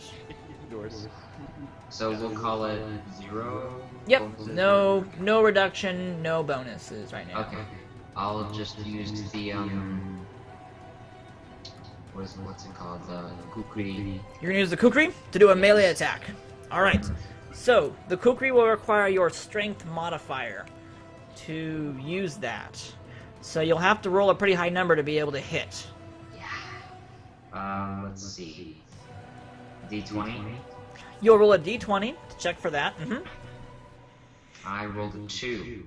With Okay. a strength modifier of -1. So, the newcomer does not appear to be very adept with a kukri, since that was his not his first choice for weapons. Unfortunately, his natural weapon, which is a elf blade, is not recommended for this kind of a situation, and they don't have them on hand. So unfortunately, he swings at the tiny snake next to his left, and he misses quite epically, unfortunately. It looks graceful, but it pretty much hits the ground in front of his own feet. See, I'm not the only one. Oh my gosh. Alright, so the last of the small snakes now gets to make his move, but unfortunately there's not enough room in the area to be able to actually get to one of you guys. So he slithers around behind one of his companions, and that is his turn. He moves to the right. So the snakes are still encompassing you guys in a round, circular, like, little sphere, but they can't quite touch you all yet, because you're all in a bit of a clumped up little mashed ball. Question, Alex, is it your right or my right, or does it really matter? Because we're just... You guys are entering the room from the south, looking north, so they are to the right. Okay, that's fine. You're all looking in the same direction right now, so I don't have to worry about which direction you guys need to be told about. Alright. The small snake that is directly in front of the Wingle gets to attack again since he has initiative, unfortunately. And he will be rolling for damage. Unfortunately, the Wingle is prepared for it, and as the snake attempts to strike, he dodges it by bashing it with his arm guard. And the snake retaliates and gets knocked back, but no damage is dealt either way. He missed, basically. Alright, next up on our list is... I'm gonna let the Wingle go next. So, Kavamros, you must make an attack here. Range? I'm sorry? Is that snake that I just hit with my arm guard still in range? Yes, it's right in front of you. Okay. I'm going to start by attacking him. Alright. With my scimitar. Scimitar time! Hey, I rolled a 7 this time. Yay! Which with my base attack bonus would be an 8. An 8. So, I may need to reduce these guys' abilities because you guys are not going to hit at this rate. You swing with the scimitar in a downward blade, but the snake has actually moved a bit farther away than you thought it was, and you swing and miss, unfortunately. Alright. Now, there's a snake to my left, right? A tiny snake to my left? There is, yes. Alright, I'm going to attack him with my kukri, my offhand. Alright.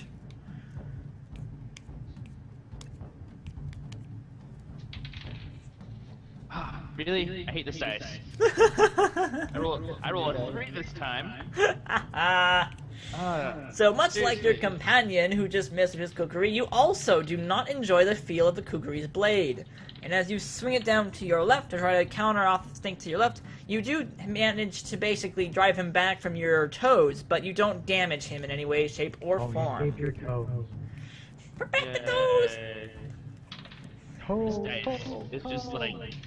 This dice has it out for me, I swear. Okay, Dak. It is Akron's turn. Now, unfortunately, there are creatures in the doorway, so it's kind of impossible to get through at this point. So they're all... Oh, is that Skittles? Did I see Skittles? My Skittles. Your Skittles. Alright, so, Dak, if there's anything you can do to support them, that would actually be a lot better at this point. Yeah, can I get a quick look around the room so I know what's going on? Good idea. So in the doorway, you notice that there's about 10 feet to the left, and then about, 15 feet in front of you is the other wall, and then it's 20 feet in front of you is the wall. So the 20 feet distance between you and the far wall, and then there's about a 15-foot distance between you and the right wall. So it's 10 feet to the left, 15 feet to the right, and 20 feet in front of you. So it's a decent-sized room, but it's pretty small. It's good for melee range, and good for little small creatures like these snakes, but not good for people who need to fly. Okay. How high is it? Again, about a 20 to 25-foot ceiling. Oh, okay. Alright. So I'm not going to fly. Okay. I see you. So I can't move past any of my people, any of my companions here. If you did, you'd basically spend your entire round trying to get past them. Alright, in that case, let me see. I'm gonna go ahead and do a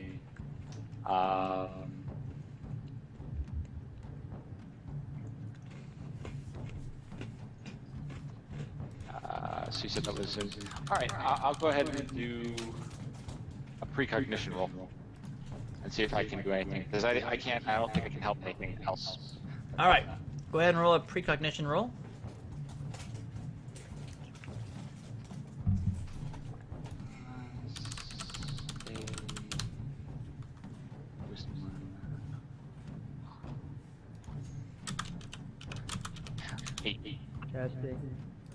Alright, you roll the 8, which if I can find the...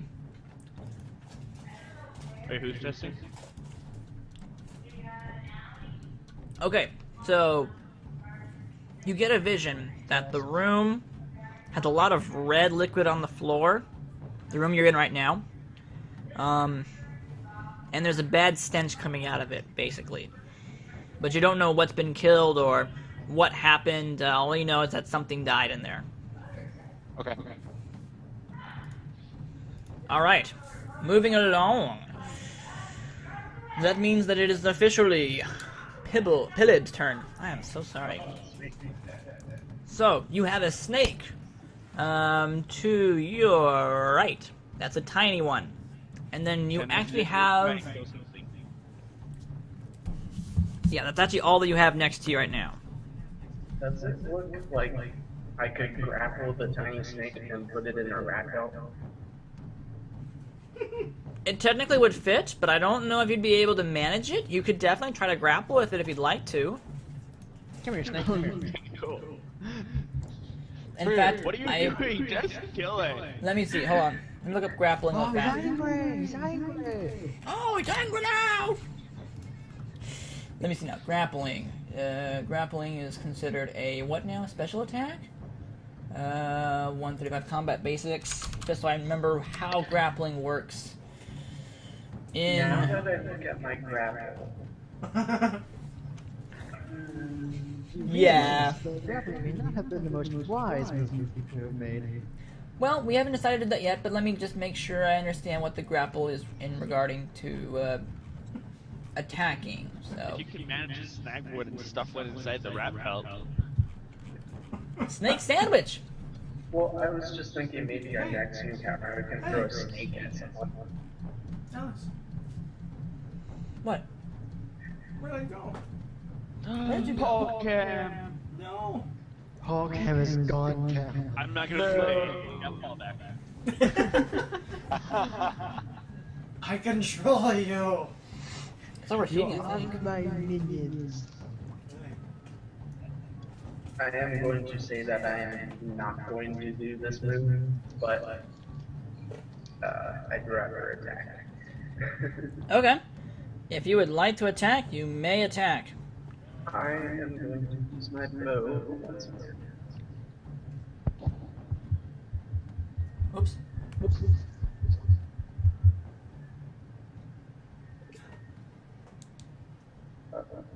Okay. Time to roll.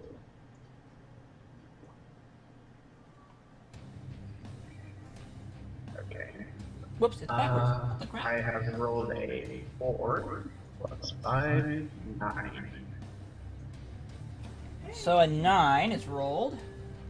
Yep. Done. So you roll, and you swing with your... I'm going to make sure I have the right name for this now again. So you have your dagger, I believe. So, did you have a dagger, right? No. Up. Oh, you're firing with the bow. Okay. So you attempt to do a range assault on the snake in front of you to your right, and unfortunately, again, you miss. It's a feisty little fella and knows how to dodge for some reason. They're kind of small. I can't imagine you being able to hit them with your bow. They are very tough to hit with the bow. In retaliation, the tiny snake to your right decides it wants to go ahead and attack you in retaliation. Yeah. And it rolls. I'm actually not going to do that. In retaliation, attacks without retaliation. Absolutely. And it rolls, unfortunately, a 15, which makes it a 20. So it does 1 damage to you. Oh, heavens to So the snake pounces on your toes and damages you for 1 HP. Did it No, why bite does your it pinky like, toes? hold on. Why does it like I go? really think these aren't poisonous snakes. Thankfully, they've had the poison removed from them by the game master. Well, my character might not know that.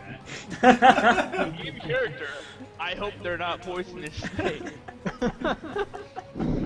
Their voice inside you says, I don't think they're poisonous snakes. Don't think they're poisonous at all. I think we're good. So, the tiny snake on the far left gets to attack Amir. Aimer, right? Amir. Like autumn, almost. Alright. And he rolls a 2, so he misses. Just flat out misses your toes again. You're a good dodger there, Amir. Nice job. However, the other small one gets to attack the Wingle. So he's gonna go after you again. I like how you just call me the Wingle and you completely forget my name all the time. I know. Kavamros is so hard to remember sometimes. You could call me Kiva. Or Kevin. Okay. Kevin. Kevin! So the tiny snake to your left, not the small one in front of you, attempts to attack you with its a lunge. And as it lunges, this time, you also again hit it with your arm shield. But you actually get to find one of your little leather studded parts on the armor itself. And you actually drive it up into its face as it lunges at you. And you get to roll a D... do you have a D3 by any chance? I can roll a d6 and do 1, Just 2, cut it 1, in 2, half, 2. and you actually retaliate with some damage on it. It's gonna be a 1. It's Okay. a 1. So, as the snake lunges at your armor, instead of lunging and pushing it backwards, you actually pin it down. And as you pin the snake down, you actually slam it into the ground in front of your feet, and you can hear some kind of a liquid hit the ground, and the snake actually stops writhing, and it's dead. Hey, if I can hit You these... kill it on a defensive play. I'm pretty sure if we hit these tiny snakes, they die instantly. I'm gonna stop using my But bow. only you guys could manage to draw out the battle this long. Oh yeah. So, that is both of the... Are you not entertained? Draw it out. So they're Alright, next up on our list of players to be able to go is Amr. So Amr gets to now attack. There is a dead snake in front of you, a small one, or a tiny one in front of you that's dead now. And then a tiny one to your left that's still trying to attack you. Okay, well, the kukri is not gonna work for me. For obvious reasons. What's your dexterity, by the way? Oh, my dexterity is like... What is it? 19. Okay. Is that including the +9 modifier from your racial trait that we wanted to upgrade it with? No, that's using the +4 that it was last time we did it. Go ahead and add the 5 onto it. Okay. And then I would recommend you use your bow to be able to shoot the small, or the tiny snake. Since ranged weapons use dexterity modifier for your bonus. Okay. And that'll make it a lot so easier to hit. Bow to the snake to my left? Yes. So you will switch out your weapons for your, what is it now? Composite longbow. Yeah. Which is actually a really, really damaging bow. Normally not for short range, but we'll let it go for now. We'll let it slip. So you take aim with your composite longbow, and you will roll a d20 for that. I roll a 7, and then +7 from dex modifier. Do you have a base attack bonus by any chance? Base attack bonus? I don't... Is that like a racial thing? A base attack bonus is dependent on your class. It would be listed on your character sheet. There is actually a base attack bonus that is listed on your character sheet right below all your saving throws. We never touched base on that. Well, Okay. let's see. Under Assassin, level 1 just says 0 for base attack bonus. Okay, so you don't get one, unfortunately, for your class at level 1. Okay. Basically, you have one. Now, because I'm actually going to give this guys to you because I feel like this room could last us a long time. Due to the fact that the tiny snake to his left just got smashed into the ground, the snake in front of you is actually flat-footed. It is shocked that its little sibling just got demolished next to him. And the shock is overwhelming. And as it is frozen in fear, you roll a 14, and that's exactly what you need to do to be able to hit it. So go ahead and roll a d8 for damage. Can't they be second cousin twice removed or something like that? So the Alright. familiar little attachment is like negligible in this case. So We don't feel you as bad. bring your longbow back up to your ear, your composite longbow, and you fire, and it goes straight through the head of the snake, and it kills it instantly. So now there are 2 tiny snakes down, there are 2 small snakes still in the middle of the room, and a tiny one on the far right side of the room. You're killing the kids first. You see Yeah, that? yeah, it's always the kids. They're easier. The next one means you're gonna pit us up against are gonna be like dire puppies. Yes, pretty much. All right, so, all right, see you there, Paul. The medium, small snake is next. I will watch you on my phone back. Actually, yeah, that's a good idea. Thank you. Vanilla wafers. There you go. It's so hot. Ah. Yeah. It's too warm. One. Do I hear one? 3. 3. Okay. Okay, sorry about that. I need to get myself around here. I need to know where these snakes are in comparison to you guys now.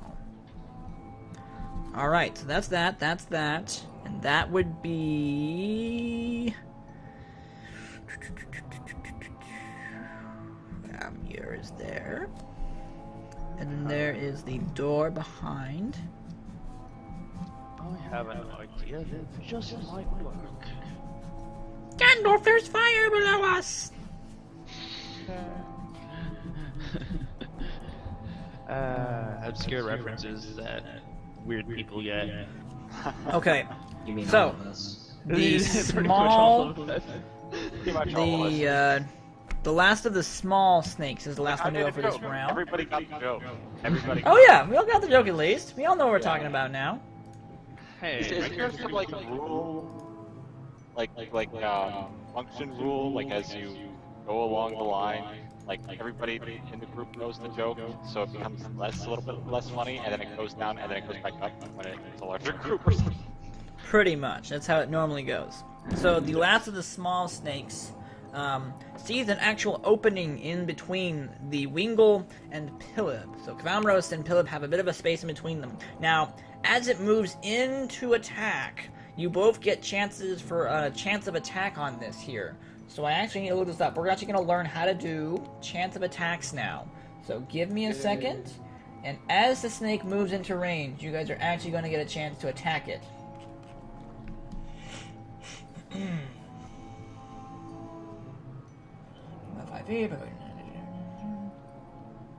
Alright, so you both get to do a normal attack against the small snake as it moves into range. So, we'll start with Kavamros. You may use range or melee on this attack of opportunity here. I only have melee. Alright. But I do have 2-weapon fighting. Can I still, like, use a full turn? Yep, if you'd like to, you may use a full turn. Actually, no, it just provides you with a attack turn, not a movement turn. So you can only do one. But hang on, let's see, where's my dual? Do I not have? I have double attack turns though. Does it require a full action round to be able to do both attacks? Let's see if I can find out. I believe it's this basic 2-weapon fighting.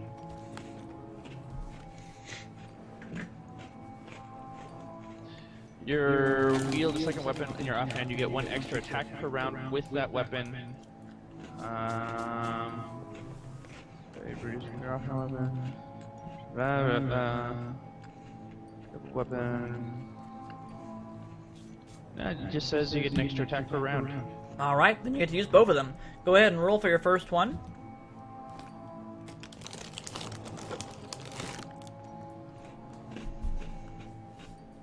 Extra hand. Hang on a second, yeah.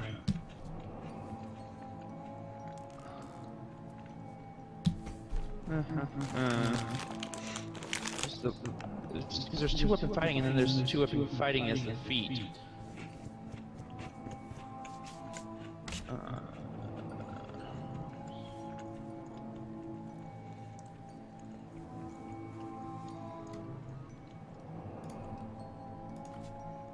Let me see. Is that part of your race's quality? No, it's a class. 2-weapon fighting is my class. And the prerequisite of the dexterity 15 is waived.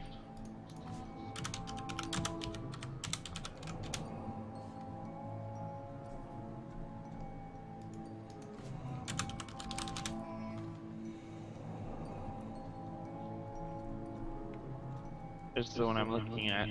Okay. Because my offhand is light, my 2-weapon fighting feat, or I have the 2-weapon fighting feat with my class. It turns into a -2 penalty if I use both weapons. Yeah, I think you're good to go with both of them. Yeah. Sweet. I mean, attack with Go both ahead. of them. Go ahead and do a full attack. Double my chances of not rolling a 1. Oh no! Wow. I hate this dice. So I miss. So I throw my scimitar into the wall. No. You don't get to say that kind of stuff, boy. That's my job. Go ahead and roll a... What am I going to have you roll here now? I need you to roll a dexterity check. Okay. 11 plus my dexterity of +1. So 12. Alright. Go ahead and roll your normal damage die. That's 6. Alright. So, now the question comes into the effect of which direction did you turn to hit this snake? Because it is to your right, and you just killed a snake to your left.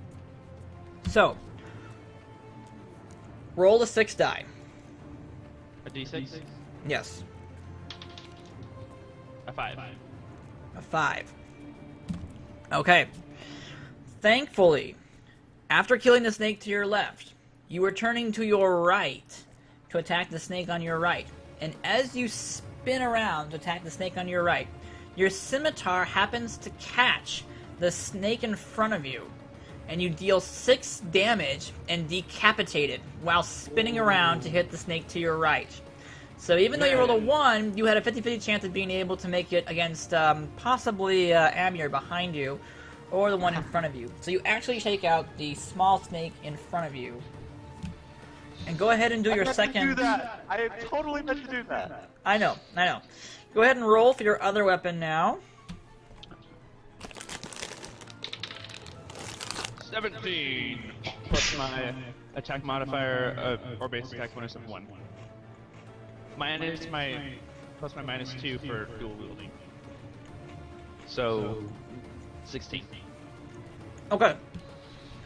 Unfortunately, because you hit the snake in front of you, your second assault with your other weapon does not hit the snake to your right. It's close, but you unfortunately are a little off balance because you decapitated a snake in front of you. That I didn't expect you to decapitate. That you didn't expect to get anyways. So, you do manage to kill the snake in front of you, but you don't damage the snake to your right, unfortunately. Alright. That leaves us with Pillib. Wait, where did Strays go? Strays!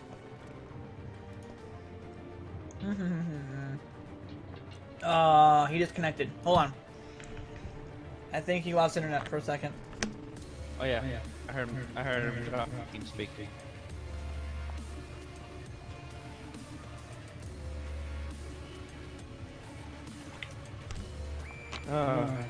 Alright. Get a drink of water real fast, guys. It may be about a minute before he's back. I cannot express to you how frustrating that is. I think you need new dice, man. I mean, you've been rolling 1s for the past 2 days now. I know, right? Seriously.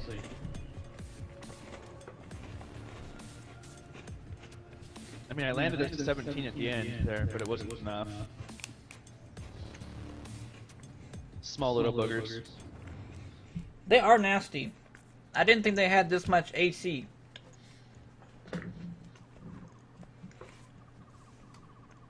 Curb stomp them. Okay.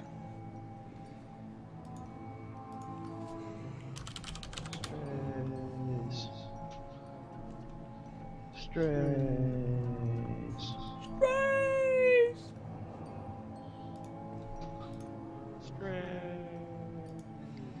Well, I know what I'm gonna do. I'll be right back. Alex? Yes. Okay, while Strays is gone, could I, do, because I'm not going to attack them or anything like that. I decide what I'm going to do, and it's just like an internal make action. So, can I just go ahead and do that? For what now? On my turn, all I want to do is encode stone. So I want to use my 1 gold piece and one of my 3 small rocks and encode it with Destiny Dissonance.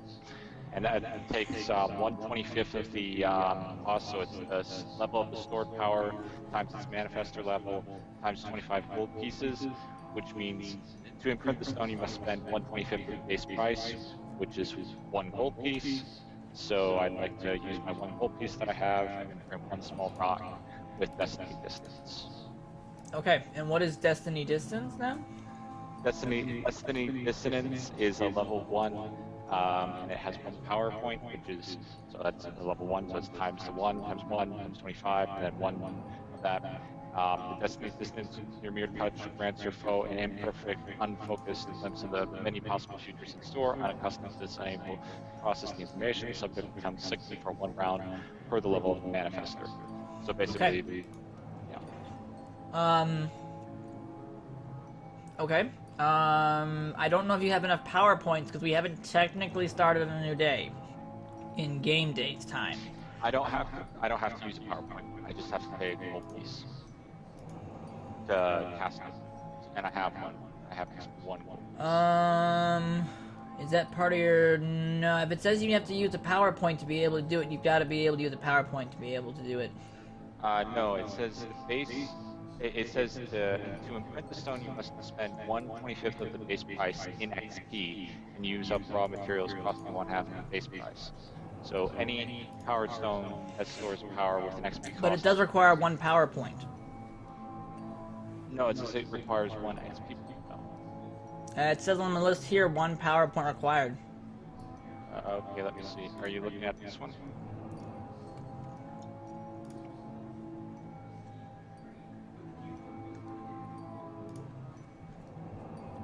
It's not the imprinting stone that's going to cost you a PowerPoint. It's the fact that you're using Destiny Dissonance. That requires a PowerPoint.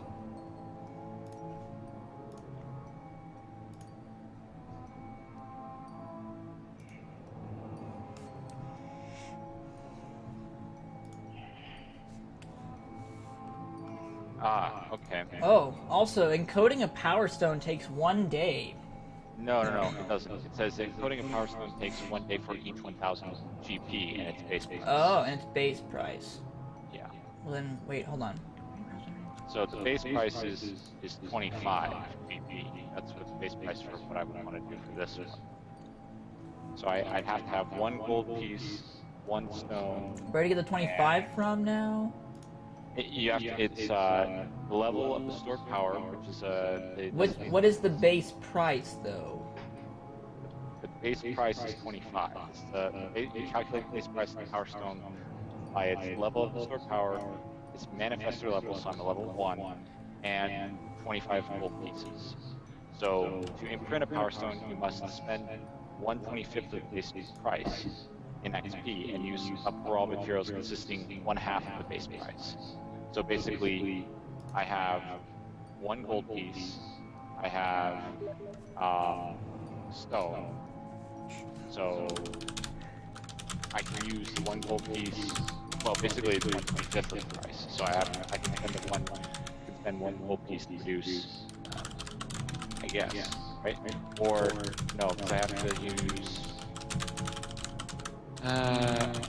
Of this base price and XP and use up raw materials consisting of 1/2 of the base price. So I have to use half of 25 in the creation of it, I think. But I could probably use a couple different things to do that. Yeah.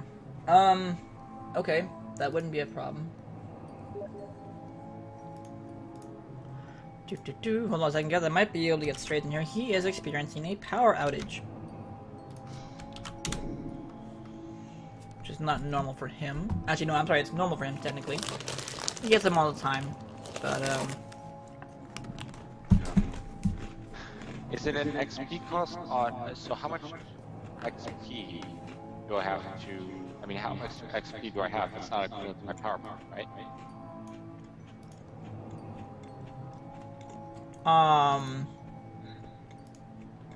Let me see about that. There he is. Yay! So this is my situation at the moment. Hahaha. It's pitch black.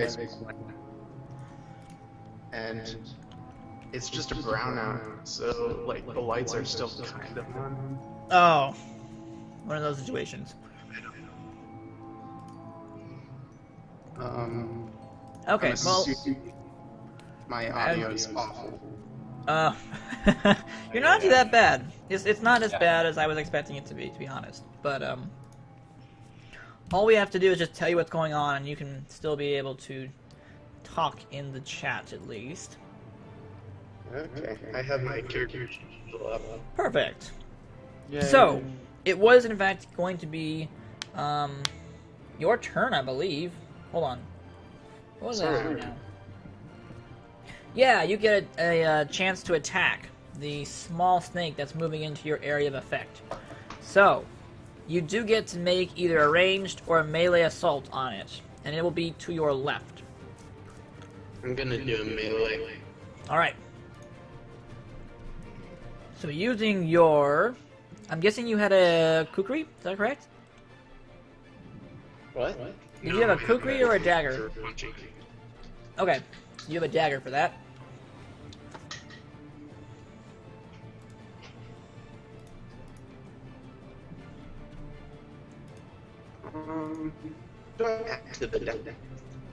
So to add to the die roll, you're going to use your strength modifier and your base attack bonus. Well, a 10. A 10. Okay. So, you attempt to attack the snake to your left as it moves into your area, but unfortunately, your little blade misses, and it does not hit the snake moving into your area. So no damage is dealt. And that is the end of the round, so we go to the next round again. And, Kavambros, it is your turn for action. Aha, still muted.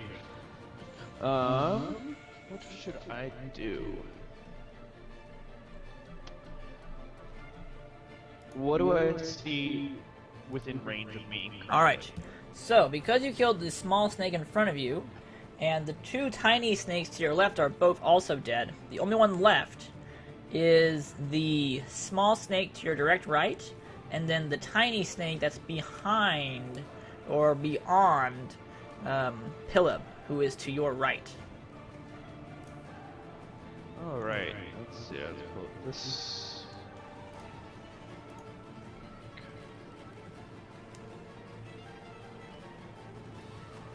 Now there's two different Andrews here. No. Let's see here. What that name? There are two of you here. Really? Yes. I don't know how to fix this. My God, your baby. I'm sorry, I got this. There you go. It fixed itself. Standard action, attack actions, reactions. Standard action, attack, melee attacks, multiple attacks. Get your more than one attack per round must use a full attack action. Oops. But no, it says must use the full attack action. So does that mean I can't attack and then move and attack again? I have to. That is move correct. and attack and Well, attack. if you move, you can only move and attack, or attack.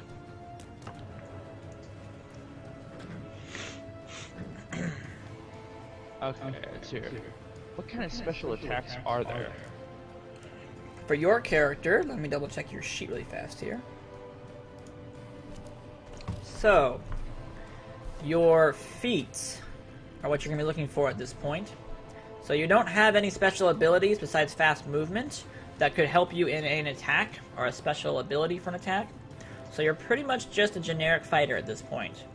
As you level up, you should be able to get more of abilities such as uncanny dodge, quickness, evasion, and a couple of other feats.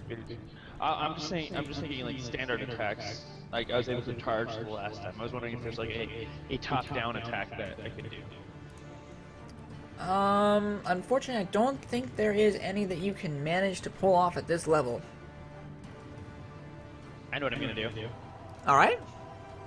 My first attack, I'm going to. Sorry, this is the larger snake to my right, I believe. Yes. I'm going to attempt to feint with my offhand. Okay. Fainting. Oh boy.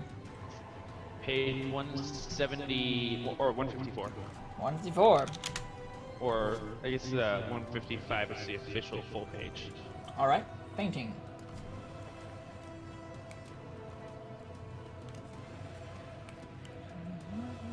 I really hope this works because it'll be epic. Sounds like a good plan. Target. Oh. Okay, and the target is gonna be this guy. Okay. So what I need to do to feint. To feint, you're gonna make a bluff check. And the snake is gonna make a sense motive check. Well, that's not a good start for me. Oh, 6. Okay. So, let me get to my page really fast here now. Where's mine? Just once, I would like to roll double digits in this battle. Alright, That'd be very helpful indeed. So the snake is not fooled by your dancing sword, and it does not move its ground, nor is it fooled by your attempt at a feint. Alright, well, I'll just try and stab it with my with my primary weapon. Alright, go for it. Including my base attack bonus, I have an 11. 11!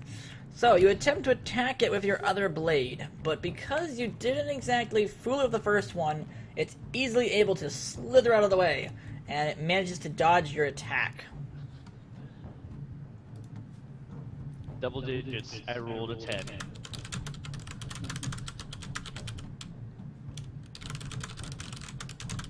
I made it to the double digits, guys. Alright. So, after that point, Akron will be taking his turn next, I believe. Yeah, it is your turn next. Whose turn? Yours. Oh, okay. So I go ahead and decide to equip the spell and do what I said before. Alright. Which, so you have empowered a stone with Destiny Dissonance. Right. But I think that I need to, because it said to use half of 25. So let me see here. In terms of materials, I don't know what you exactly consider half of 25 in terms of materials. I believe it's dependent upon the gold cost or gold value of the item you're using in the crafting process. I'm just going to let you be able to do it for now, and I'll worry about figuring out how that exactly would work in the future in regards to items and stuff. Okay, otherwise I could have just ran on the ground and picked up some stone, probably, with, okay. And doing it that way and then added them to it. So that's what okay. I meant. Sounds good. So you can put in your inventory, you have one stone with Destiny Dissonance on it. Okay. Alright. Next on my list, let me see, I think we've killed that one. So that leaves that one. So, the tiny snake to the right, which is next to where Pillow is, unfortunately Strays is having problems with his phone because his phone is low on battery. So we're going to see if he can make it back here soon enough. Thankfully, his turn will not be for a little while, and hopefully we'll be able to finish these snakes off before he gets back and get out of the way. If not, I'm just going to basically pull him off the map and say he's not there anymore. Which I'm actually thinking about just doing that for now. Yeah, let's just do that for now. So, basically, somehow, How many points now? Let me see. Can't hear you, Peach.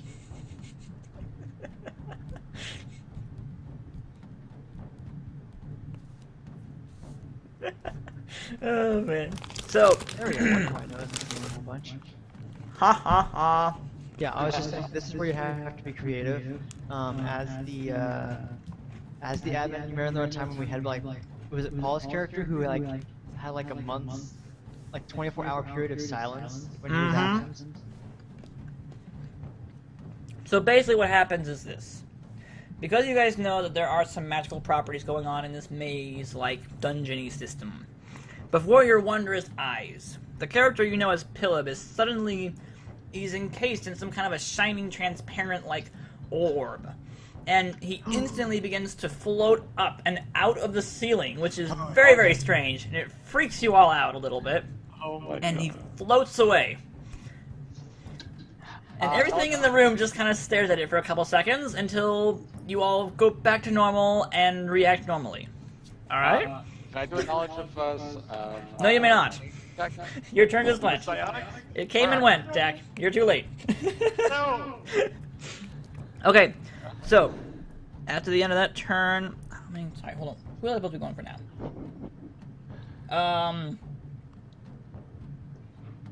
Damn it. Next one would have been who now again? I feel like I skipped someone's turn. No, then would have come his turn, and then would have been Amir's turn. So, Amir, it is your turn. Yay. So, there is now nothing between you and the tiny snake to your right, but to your right and then to the left is the small snake that has moved into range of the Wingle. So if you want to, you could do a range assault on the tiny one to your right, or you could try to move forward and do a melee assault on either of the two snakes. I'm definitely gonna stick with ranged. Okay. And this will be my last move after the bed. Okay. Okay. Yeah, it's getting late. Okay, let's see. So ranged to the snake to the right of me, you said? That's correct. It's about 10 feet or so. Not a problem. No, not a problem at all. D20, I rolled an 18. An 18. Alright. For your longbow, that is not a crit, but that does mean that you do hit, because your dexterity bonus gets added onto that, and that's very good. So, go ahead and roll a D8 for damage. 6. 6. So you shoot. Okay. You shoot to the far right, and you kill the tiny snake. And you hit him through the skull. So good job. And there's that one down. Alright. And that is your turn. Okay. Oh, and before I leave, are there melee weapons that use dexterity instead of strength? There is not. Not that I'm aware of. Okay, thank you. No problem. Bye, Okay. See ya. Have a good night, Connor. Alright, Connor. See ya. Okay. And before you're wondering, Now it's the Arcanist check. Amr does the exact same thing. A shimmering, glowing orb around his body, and then he too teleports out of the room. So you have gained a companion and now lost 2 companions. But you only have 1 small snake left. Okay. So, going back to the beginning of the round, that means it is... Wait, like that finish. Yes, you should just finish this off and get it over with. Kavamros, it is your turn. You're muted. I hear you. Oh, indeed I am. I had all these funny jokes. I'm like, why is nobody laughing at me? They're hilarious. I know, that's why. I'm a funny guy. Funny guy, I can do funny It breaks things. my morale when nobody can hear me. Alright, so what would you like to do? We only have the small snake left. I'm going to attack with my scimitar. Alright. And I think I'm just going to do a single attack. Okay. So So I the will one do my- attack will have no negative negative effect to the roll then. Please be a high number! 11. 11. With 12 with my base attack bonus. And your strength modifier is... Well, huh? Do you have a strength modifier to add on to that? Oh yeah, plus 2 more. So it was an 11? I rolled an 11, plus my base attack, which would make it 12, and plus my 2 strength, which should make it 14. 14. Okay. Because this is taking too long, and that was only 1 away from being able to hit, I will let you have it for now. So go ahead and roll for damage, because we need to get out of this room. We just need to get out of this room at this point. Yes. 6. 6. Take that, sucker. Yep, you totally bash his head in, and the gook bleeds all over the ground, and you triumphantly roar in success. And I step on his head. Step on his head, and the gook goes even farther out along the pathing area. Grinded it in with my heel. Whooy. Okay, so you guys just managed to clear a room of 5 snakes. Good night. All That's 5 tiny snakes that have less than like 2 hit points each. Yeah, well, it's close to that. Oh my gosh. I need to make sure these creatures are easy enough to hit, because the problem... How many strikes did I take and missed every single one of them? I think you missed 3 or 4 times, unfortunately. I'm going to need to make sure that I have a different system for judging how easy it is to hit these guys, because the orcs were easy to hit. They have a little more HP, but these vipers are incredibly hard to hit and have no HP. But you just can't kill them if you can't hit them, so there needs to be a balance for that, and I will work on that balance to make sure we don't have problems with that. However, the room has been cleared. You guys may take non-combative action at this time. Alright. You have a bow, right? Yeah, I have a hand bow. We should probably go back and collect arrows. That's I didn't not a fire any. bad idea. I didn't fire any. I wasn't here. Well, you know, the ones in the back 2 rooms. That's true. Careful, because he may only require to have bolts, whereas Strays uses arrows. Yeah. So if he uses a crossbow, he's not going to be able to use the bolts. Or the arrows, sorry. That's what I mean. So if I have, well, I'd have to go back to the, 2 rooms ago, and I only fired 1 arrow 1 time. Yes. So I didn't, I don't know if it's really worthwhile going back and getting that. Well, it's definitely not worth getting that other guy's arrows. He's a punk. He can get his own freaking arrows. Oh my gosh. Is he still part? Well, I suppose I could pick up the arrows of the last one, I guess, and then come back. But first I want to search who's here. Alright, I do a search check on the room. I guess, gather Go ahead and roll a d20 for that. Is it gather information or search? You'll do a search. Okay.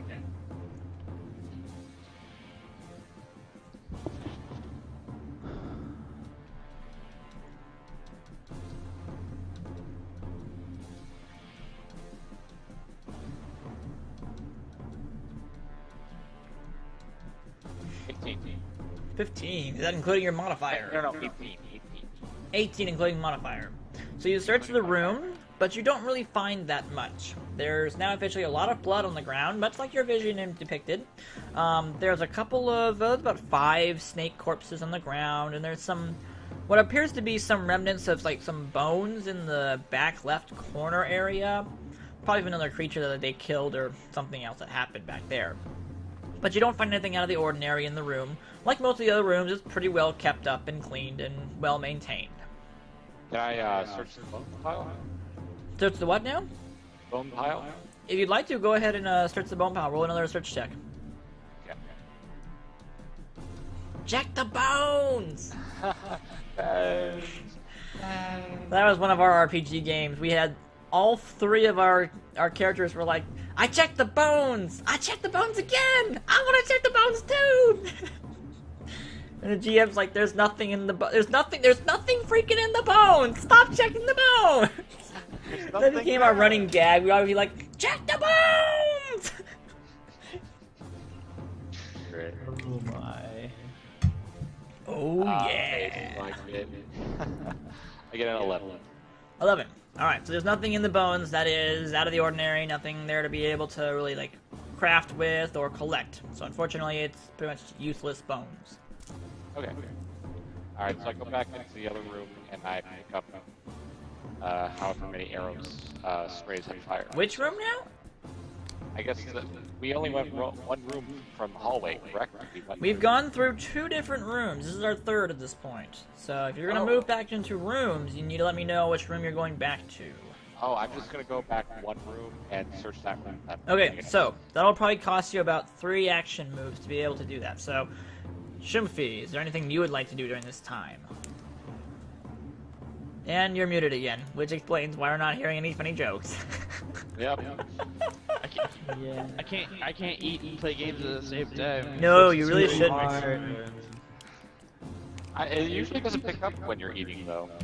And I can miss my brother. My goodness, anytime he eats anything, it picks up from the microphone, but it sounds like it's like picking up from like inside, so you can hear like inside his head chewing on whatever it is. Oh. And it drives me insane. Oh. Ryan, if you don't mute that microphone when you're chewing, I will leave.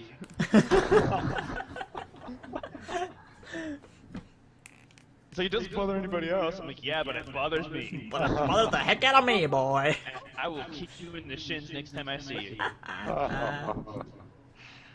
Oh, man. Anyway, so let's see, what could I do while I'm standing here waiting? Well, there are a couple of snake corpses. If you want to do anything with those, you can. Otherwise, the door. Sorry, I should have actually told you about this beforehand. The door to your right, on the right wall. Again, mysteriously opens, as if controlled by magic. What? And you can just barely make out of the door frame another long corridor. Alright, well, I think I'll go through the corridor and walk up. I guess I'll start by walking through the corridor. Alright, so you move through the doorway as your companion moves back through the other way. And inside of the corridor, you notice it's the same, roughly the same corridor. It seems like this is becoming a bit of a trend now at this point. High 25-foot walls with ivy down the sides, although you can also get a glimpse that this place is not as roughly used, I would say. The ivy looks greener and crisper here for some reason. People like, must not have made it this far. No, it almost feels like as if no one makes it this far to actually require any clipping or removing of bloodied ivy leaves, almost. Well, for a tournament, and I'm failing miserably, this is pretty shabby looking. If I made it this far without trying, or with failing miserably, we're probably going to be in shape. Hopefully, yes. Alright, I go ahead. Go ahead. And I continue walking through the corridor up to what I'm presuming to be another door. Yes, unfortunately you are correct. As you walk forward, it's about another 15 feet, and you run into, yet again, another door. This one, however, is made completely out of stone and iron. It looks very sturdy. Impossible to break down unless you're a giant. Alright, I searched the other room. That was it. Alright, so you're going to search the room behind you for arrows, which I believe Stray shot he shot 3 arrows in that room. So, upon searching the bodies, you find that the one arrow that was inside of the one orc in the shoulder blade area was destroyed when you sent your rapier through it after it, and knocked the point of the arrow through the back of his shoulder blade. However, the arrow that went through the ears of the other orc is in good condition, and after finding that you can pull it through the rest of the way, with a little bit of blood and brain matter on it, you're able to salvage the one arrow. The one that ricocheted off of the shoulder is unfortunately also pretty much just damaged beyond repair and wouldn't fly straight. So you managed to prepare, and I'm sorry about that, you managed to be able to take with you one of the arrows. Alright, then I run back to where Kivamos is. So I Kivamos. Alright. So you make your way back to where Kivamos is? Yes. And while you're walking back, would like to try and silently see if the door is unlocked. Alright, what did you roll for that? 1. 1. Okay, so you attempt to silently open the door. No, just to check if it's unlocked. That's what I'm saying. So you check to see if you can open the door with, not too much noise, because you wanted to do it silently. And as you're about to reach for it, you accidentally move a little bit too far forward, and you bump into the door, and it shudders a little bit, making a little bit of noise. But you do tell that it is, in fact, locked. And not openable. I come around the corner in time to see this spectacle and throw my hands. I now drop to my knees and start weeping. I can't do anything! Why do I fail at everything I touch? Everything I touch gets thrown. I go up to my companion and console him in his lamentations and say, I start cursing at him and wingle again. I ignore his curses and focus my... Let her just die here. It's not worth living. No. They're all laughing at me, I can tell. In their own special language. Never. Alright. While you're in your miserable state, you hear some kind of a fanfare. And over almost like a loudspeaker or an instrument used to project voices, you hear an announcer proclaim, "You have made it halfway through the dungeon. Before you enter into the next room, you must be able to prepare yourselves adequately. Please make sure that you are ready to face the next 2 trials, as they are, quite possibly, your last trials. Oh, that means you're all going to Before you are permitted access to these next 2 trials, you must be able to commit yourselves to the cause of the Empire of Carolina. You must swear allegiance that you will protect her in all times, in all conditions." In goodness and in hell, for better or for worse. Not quite so much that far, but yes. Yes. Question: Are our characters still going to tie in with our bio, or are they just like auxiliary characters going through a tournament right now? Right now, they're just obviously It's going to a like tournament. tasks. Yeah, we're just having a little test run real fast. Not that tomorrow's test run is going to be, any less a test run, but more involved with the storyline, hopefully.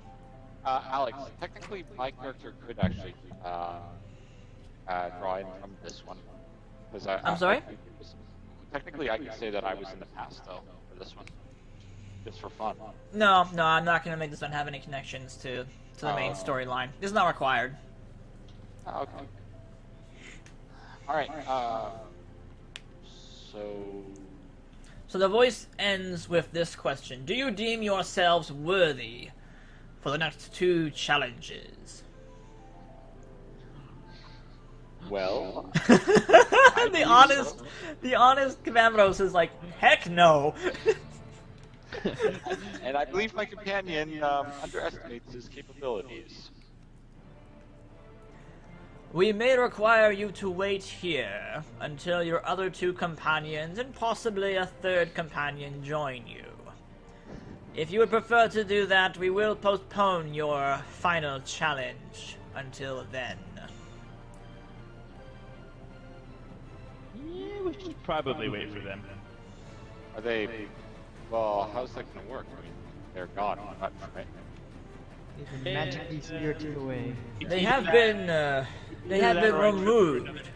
And fall down into a metal spike and die. Yeah. It would be wise to not continue in your current state. Due to your lack of melee ability, it will prove most difficult in this next room. Out of curiosity, how exactly do you feel right now? Me? Yes. No, the other person standing in this room. Yes, I know. Wait, there's another one? Do you have any, like, 6th sense? Oh, okay. In that case, I feel good, actually. wanna ask me the other part of that vial? I don't feel super good still. Oh yeah, sure, certainly. Pick up my vial and I give it to you. Drink. I drink it. Yay. So you drink the vial and you gain, again, 2 HP. Back to your amount.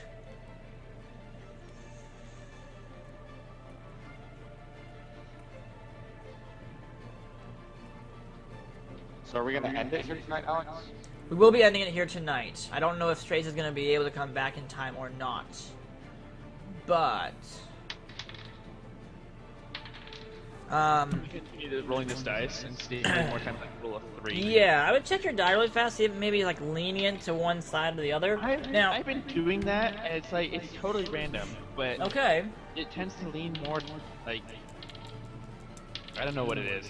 It rolls 3 a lot. So, the plan for tomorrow is to have our first real meeting tomorrow at this point. That'll be fun.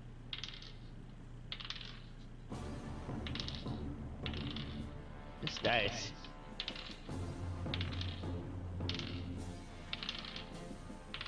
It's completely random. Who would have thought? I'm just getting really unlucky. Yeah, it's always the bane of role-playing games. Is the die. It's always the bane. My character's really not that bad of a character. He just sucks at everything. He's just not a lucky character. Yep. Very unlucky character. Very unlucky.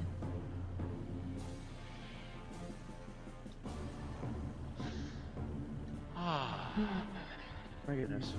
Me gusta. Absolutely. So, again, I'm going to just reiterate real fast. The plan for tomorrow is to, we have 2 options. We can either do an early morning meeting. I can't do early morning. Nope. Okay. And that's kind of out of the question at this point. So, the next option would be to do a very, very late night meeting. And that depends on, unfortunately, Kyle being able to come back from work and do something like this again. You'd have to do the same time as this tomorrow. Yes. But I can't stay up super late. And neither could Connor. So we'd only be able to do it for about probably 3 hours at max, I would assume. Maybe, let me see, maybe 2 hours? Hold on, let me unmaximize the screen. We could probably do it for 2 hours. Would be my guess. If we started at 10 exactly, we could do it for 2 hours. Okay. So otherwise, I know no one is available on Sunday. I don't think we're available for a Sunday meetup at this point. For me, it would have to be after 7 my time. Which would yes. Be 6 your time? Or 8 your time? 6 my time. Okay. We may just devote tomorrow to finalizing all your guys' characters, making sure everyone's up to speed, everyone's ready to go, and making sure that everybody has a level 1 and a level 15 character with all their information filled out, except for your equipment, which I will hopefully have that finished by tomorrow and ready to go. I know that if I can't make it, or if it doesn't work out tomorrow, it's not the end of the world.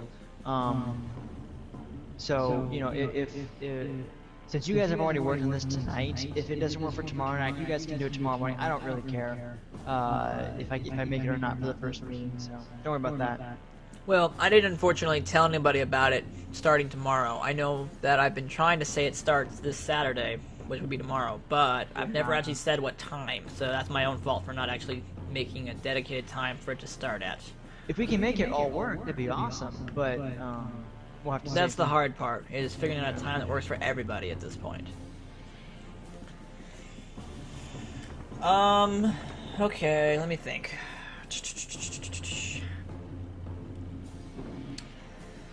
Yeah, we'll have to, I'll try to get the characters finished by tomorrow, and excuse me, making sure that everybody has their level 1, level 15 characters finalized and ready to go. I will introduce your guys' weapons that you will be having at level 15. So I'll be handing out your guys' specialty weapons tomorrow. And you guys will be able to use those. I will also be giving you guys a certain amount of gold that you will then use to buy accessories. We may even go over your mission tomorrow. So we won't play it. We'll just basically let you guys know what it is, and then let you have... I may even incorporate into it an actual time to wait until the mission will begin and commence. Training will be required for some of it because it's very advanced. It's not an easy mission. So that'll actually be a good way of allowing us to postpone it another week and not make it feel like as if we just didn't actually get to do it this week. Yeah, that'll work.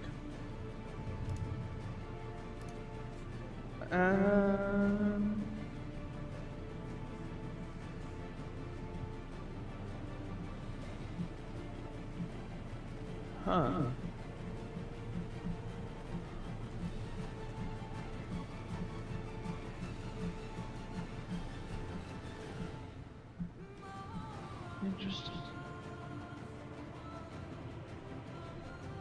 I'm trying to figure out if there would be any advantage to which weapons I have. Because at level 15 now, I have improved 2 weapon fighting and improved 2 weapon defense.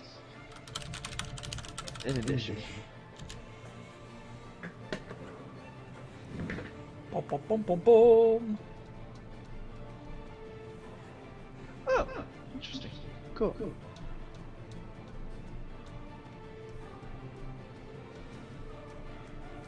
So that concludes the round for tonight. That will conclude our round for tonight. We're able to get back through one more last little room in the small amount of time we had. I guess we didn't actually go through the, what did we do last time? 5 or 6 hours of this?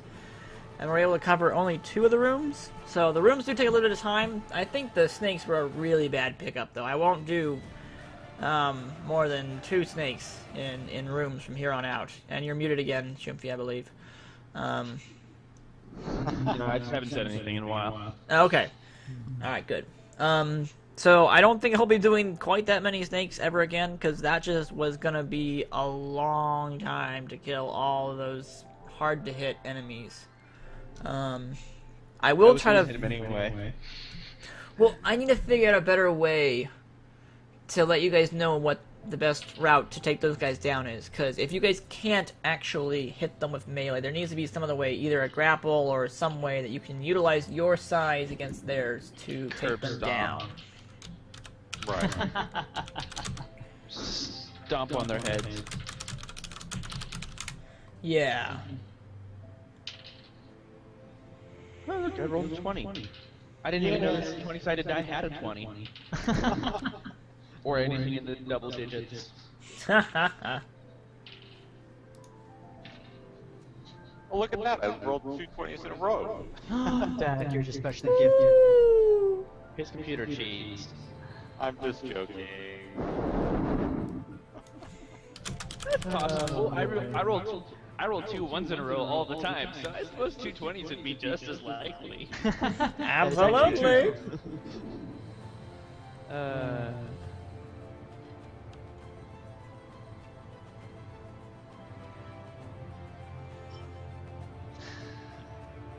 Okay. Da da da da da. Da da da da da da. Okay.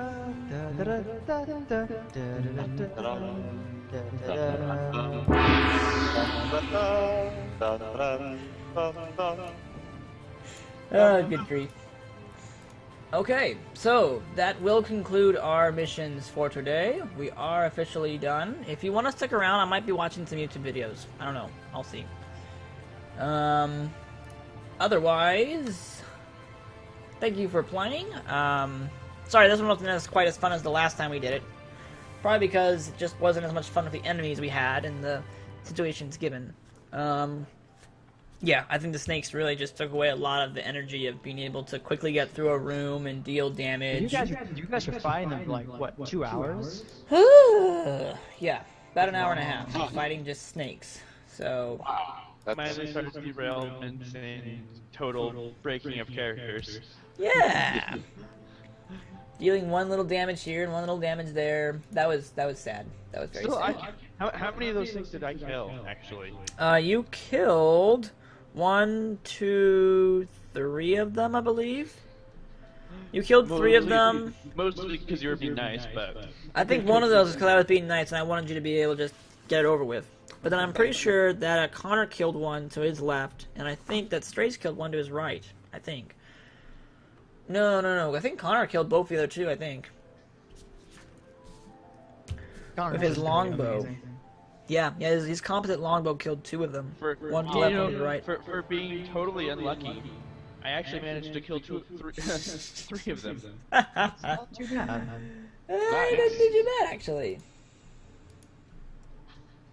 Granted, one of them was on accident.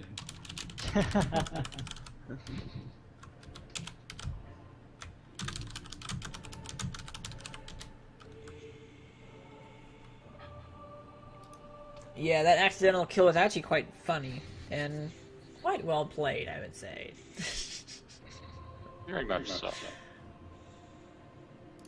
Okay, I am going to stop the music because I am done with RPG music for now.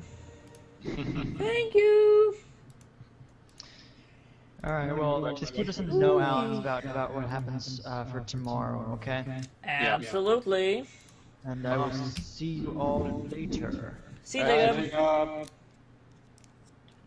The only thing about tomorrow is my work actually might extend past my normal time. Okay. By like an hour. Okay. If that's the case, then we'll just You guys are working on characters and stuff. You don't have to do that while I'm here, and then when I get here, finish off mine. That's what we'll do instead. So basically, we will work on characters tomorrow and finish everything up and make sure everything's ready to go. And then as soon as you join, we might go over the mission. I might, actually let you guys play a little bit about where we're going to begin the entire thing and do the intro, basically. Because there is going to possibly be a week of non-gameplay to cover for the intro. And that would be good for us to allow you guys to use that week up doing stuff. Either that's crafting or preparing your own skill set or preparing your knowledge of your character for whatever you'd like to be able to do. But we will cover that tomorrow evening at this point. Alright. The Alright. We're going to bar on St. Patrick's Day, or for St. Patrick's Day parties. Ooh! That's going to be fun. Now it's on Tuesday, right? Parties. Well, it is, but our bar is actually closed on Tuesdays, so we're having our party on Saturday. Ah, yeah, you're probably going to be there late tomorrow then. Mm-hmm. Okay. Exactly. Yep, I'm going to assume you're probably going to be there till 12, I would assume? I'll probably leave no later than 10:30. Okay. Because I work in the kitchen, and usually stuff slows down. There's 2 of us that work in the kitchen, and the other guy's actually the one closing. Oh, okay. So you'll be there to help them out. Usually by like 10 o'clock, people are just ordering like sacrifice anyway. Yeah. So I'll probably be back at like 10:30 sometime. Okay, well that would be 9:30 our time, so that's the same time we started today for basic stuff. So, well, that's when you leave. So you won't get home until what? 11ish your time? 10:30 or 11. Okay, all right. So we could definitely do that though. That wouldn't be a problem. And that's just gonna be for the intro. So we'll run through all the rest of the characters who still need to have their stuff added on, and we'll do the intro tomorrow. Sounds good. That'll be good. Alright. See you, Alex. Alright, see you all later. Or at least in about 24 hours. See ya. Alright. Have a good night, everyone.